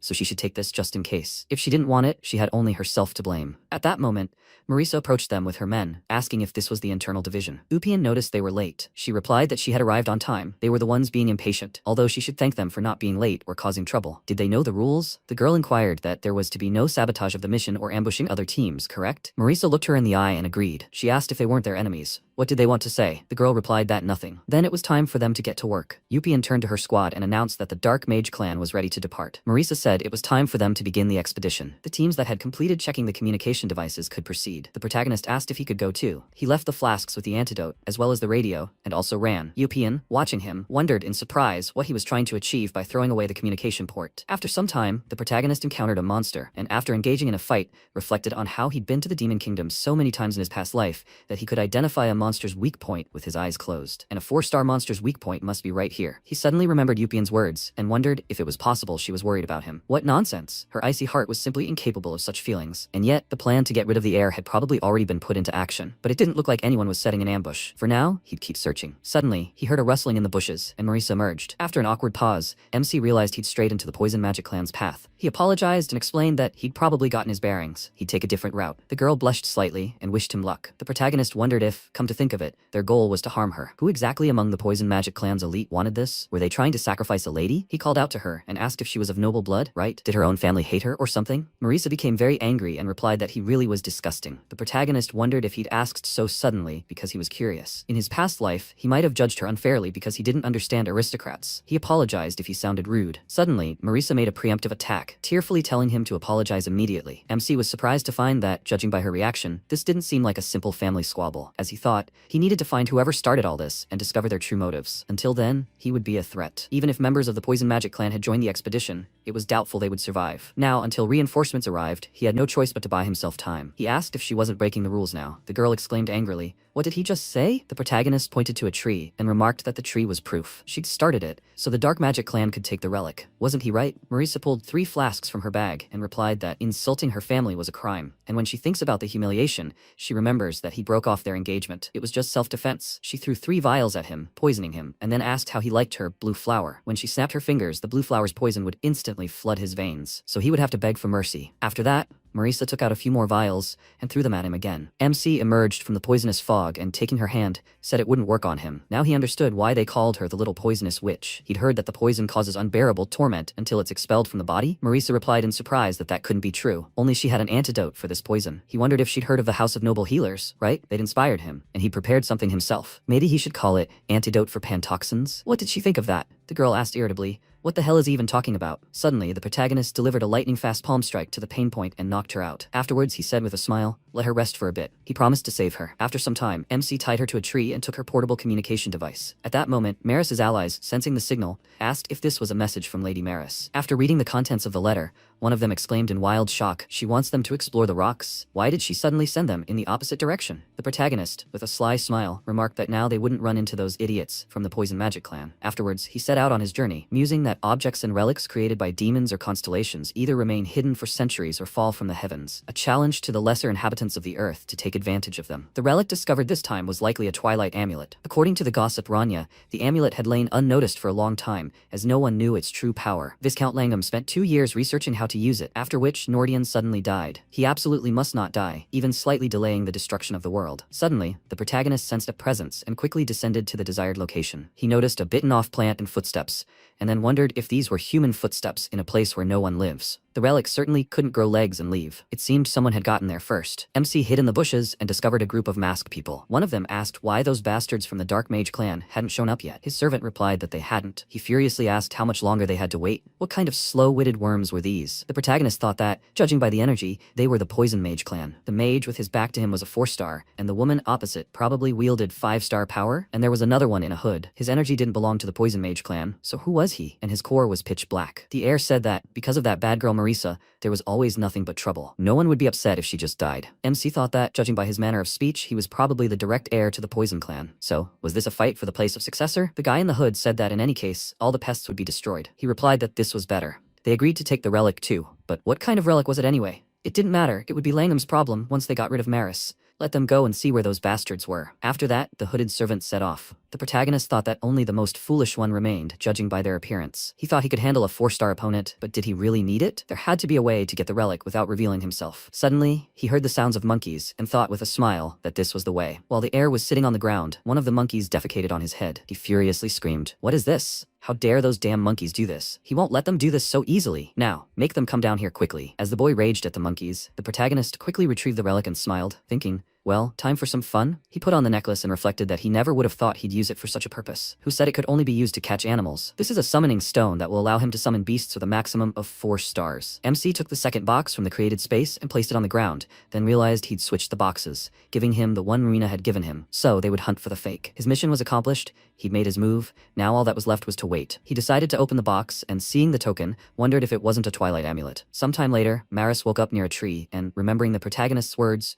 tearfully exclaimed that he was an evil guy. Instead of apologizing, all he knew was how to do was nasty things. She wondered how he could do this to her. Was she some kind of joke to him? Suddenly, Melon approached her and asked, "She's a lady from the Poison Magic clan, right?" Maris, surprised, asked, "Who is she?" At that moment, a warrior approached Yupian and asked why she had given him the antidote. She thought it was a good question. Why had she suddenly trusted this idiot? One of them shouted that there was nothing here. She asked if they had examined the far side. He replied that they were still searching the area, but would Christian be able to handle this alone? Yupian began imagining the worst-case scenario and wondered if he had decided to go alone. What did it matter to her? Whether he lived or died, it was his fault. Suddenly, one of the warriors shouted that they had found the relic. It was more difficult than they thought. She took the box and remarked that it was good that they had outpaced the poisonous magic clan. The mission was accomplished. Let them send a signal for everyone to gather in the Lanka's gorge. Then the warrior shouted that they had heard the lady's command. They needed to return. After a while, they descended into the gorge. One of the warriors exclaimed that she had done a great job. They had found the relic first? Didn't that mean they had defeated the poisonous magic clan? Another fighter asked why she said that. Upian remembered the main character and thought he was probably dead, right? Suddenly, she stopped and motioned for the first 2 teams to stay behind and find Christian. The guy, confused, asked why they needed this useless idiot. She replied that he might be a thorn, but the blood of their family still flowed through him. They had to bring him back, even if he was dead. Then the rest would come with her. Suddenly, a powerful explosion sounded, causing rocks to fall. The falling rocks blocked the exit from the gorge. Lupin shouted excitedly, "Everyone be on guard. It's an ambush." Suddenly, vials of poison fell from the sky, straight at them. Almost all the fighters immediately began choking from the poison's effects. The mercenary captain up above wondered if the blue flower was Maris's special poison. It had been stolen from her lab, so all suspicion would fall on her, which meant they'd blame the girl herself. It was dangerous to do something like that near the Dark Magic Clan's base, but if he wanted to to get rid of them in one try, this was the best option. Now it was time to take the relic to Maris's lab. Suddenly, a blade flew at him. The mercenary captain parried the attack in surprise and turned around. Yupian pointed out that he was from the Poison Magic clan. That was breaking the rules, right? He exclaimed in shock that she was alive. The blue flower was developed by the Poison Magic clan. There was no antidote for it. The girl wondered in surprise, is this a special poison? How had they managed to survive? Could it be all thanks to the antidote that idiot gave them? The mercenary captain drew his blades and said that apparently nothing could be done. He would have to deal with it himself. She was still within arm's reach. Yupian drew her blade and shouted at him to shut up. She thought that, judging by the energy, he was at least 5-star. She couldn't believe Marisa had stabbed her in the back like that. The mercenary captain remarked that he would finish her off quickly. She wouldn't feel a thing. He made a sharp lunge when suddenly, spikes launched by Marisa herself flew straight at him. Yupian, in wild shock, exclaimed, "What? She's there with Melon?" The mercenary captain nervously wondered how she had ended up here. Their man had been ordered to distract her from approaching the ravine, and the deputy knight of the Black Swamp was with her too. They both descended into the ravine, and Melon noted with a smile that she, as always, was on top of things. Marisa asked with a serious expression, did he dare use her blue flower to frame her? Let him state his name and rank. The mercenary captain chuckled and remarked that she still hadn't realized what was going on. In an instant, several more warriors appeared behind him. Marisa said he also had reinforcements. Melon noted with a smile that there were 2 3-star mages and 1 5-star.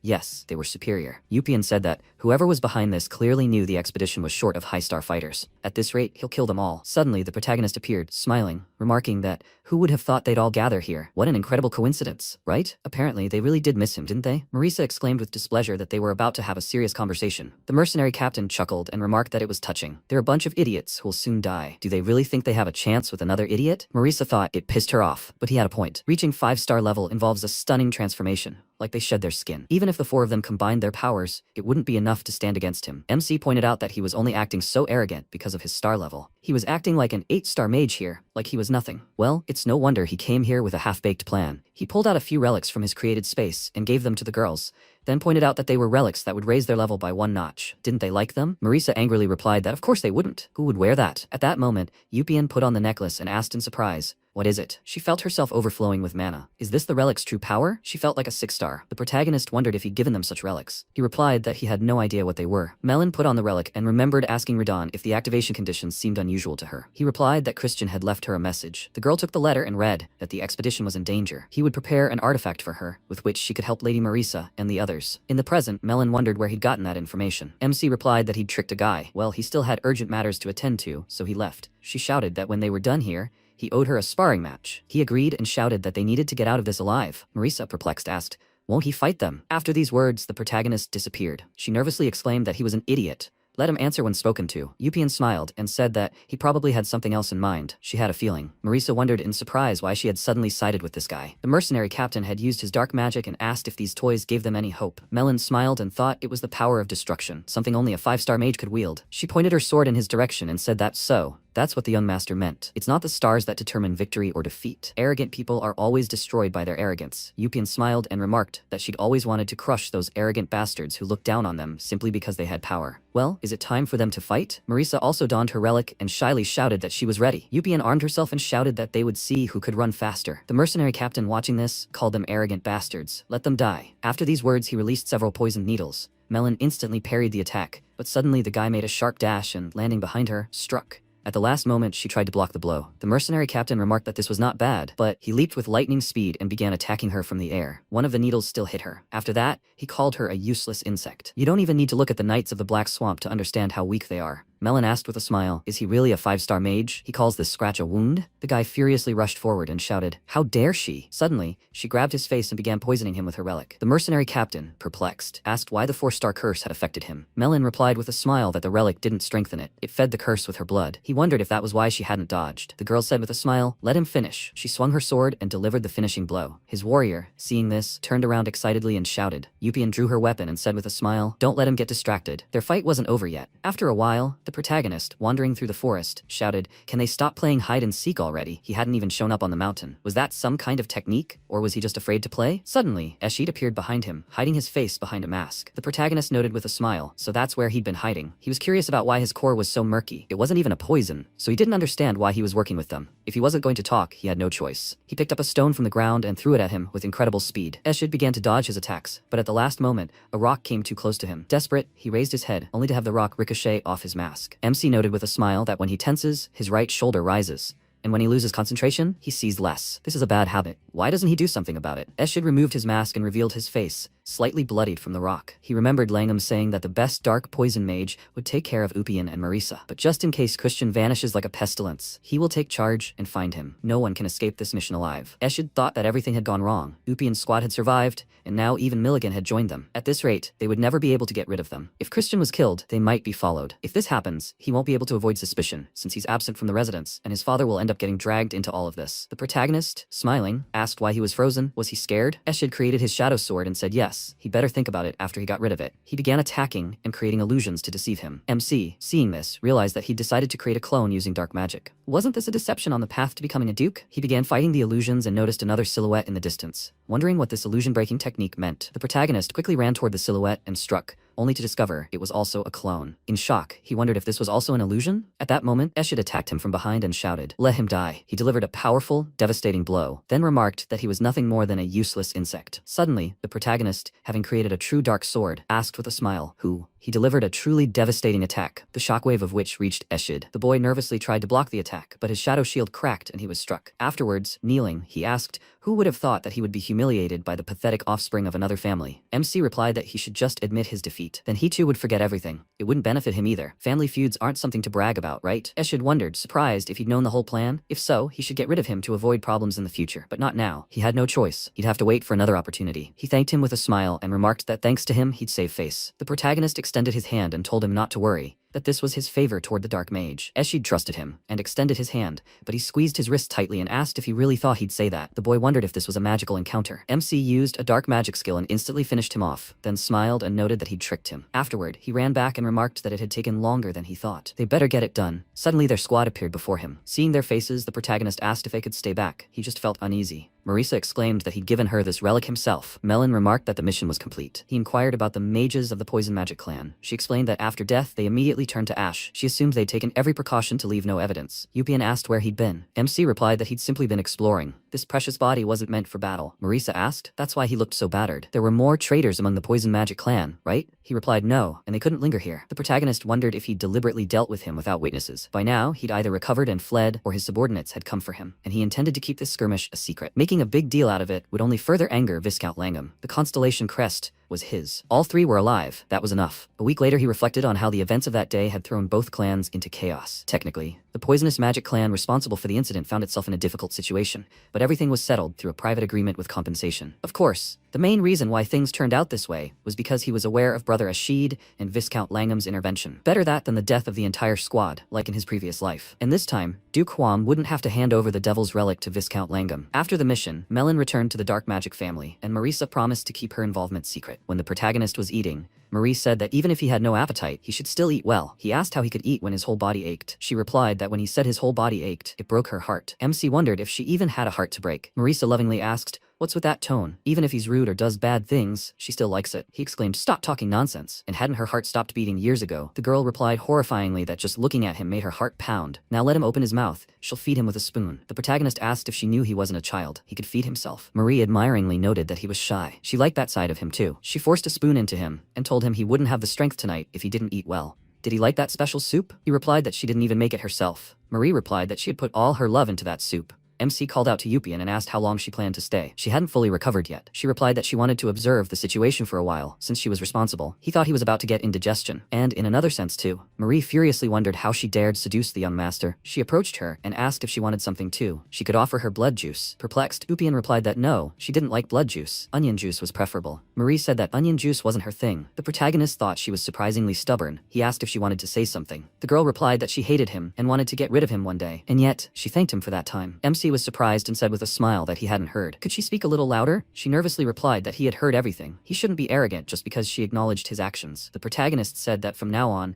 she could treat him as the man who saved her life. Upian replied, let him smile while he could. The Viscount acknowledged him as the young lord of this family, but once he truly became a young lord, everything would change, so he'd better behave with dignity. MC thought that everything would definitely change. Until now, he'd been a nobody to them, but from the moment he became a full-fledged young lord, they'd do everything to get rid of him. Eshid, who was just waiting for the core to be restored. Juliana, hiding a secret. Masak, the third young lord, nicknamed the Madman. Even Sarad, the crazy firstborn. And what about Lady Upian? Thinking about this, he stared at her. The girl noticed and asked, "What's wrong? Was she really that beautiful?" Realizing he wouldn't answer, she got up from her chair and said that wasn't it. And why was he staring at her? She's leaving here. When she's gone, MC smiled and remarked that it was tiring. He's out of energy. He needs to recharge. Suddenly, he sees a girl's silhouette and asks, "Didn't she just say she was leaving?" Recognizing her identity, the protagonist asks, surprised, what Marisa is doing here. She asked if he was okay. The protagonist smiled and agreed, then wondered why she had come again. He hoped it wasn't to find out why he had tied her up. The girl said her father had said he wanted to see him. MC was surprised to think that Duke Huam was the patriarch of the Poison Magic Clan and an 8-star demon lord. Why would this man need him? After a while, they set off. Marisa asked how he knew it was all a setup. He explained that he had his own source of information. She remembered how Melon had introduced herself that day and said she had come here on behalf of young Master Christian. She had angrily responded that this meant he was admitting to breaking the rules. The girl said he believed the research team was being attacked. The young master had asked the young lady from the Poison Magic Clan to help the expedition cope with this threat. In the present, Marisa wondered if he knew everything. Why couldn't he just give her a hint? Why did he have to tie her up? MC replied that he was worried she might be in danger. If the culprit was from the Poison Magic Clan, there was a good chance they were targeting her as the potential heir. The struggle for the heir's place in their clan was fierce, wasn't it? She remarked that meant he didn't doubt her. She owed him a debt. She thanked him for saving her people. The protagonist agreed and added that she was important to him, after all. Marisa blushed deeply and wondered what was going on all of a sudden. Everything between them was in the past, but if he had done it so suddenly, he asked if they could become political allies from now on. That wasn't a bad offer, was it? Seeing her face, the protagonist asked if she was acting like this by any chance, because they had a relationship. She shouldn't worry about it. He had absolutely no intention of reviving this relationship or renewing the engagement. They were just perfect strangers. Let her confide in him. He wondered, perplexed, why she was silent. Marisa, with a nervous smile, replied that she was accepting his proposal for the benefit of both clans. MC, perplexed, wondered what this was. Had he said something wrong? The girl opened the door and said that she had brought Christian for the patriarch. Duke Huam, the demon lord, turned around and said that was excellent. But why did she call him patriarch? Hadn't he asked to be called dad? Marisa nervously replied that they had a guest. Please let him show some restraint. He smiled and said that he understood. Perhaps he had been too pushy. He suggested that they have dinner together. He had just asked him to cook her favorite venison dish. The girl agreed and, bowing, said that she would be going then. The protagonist, observing this,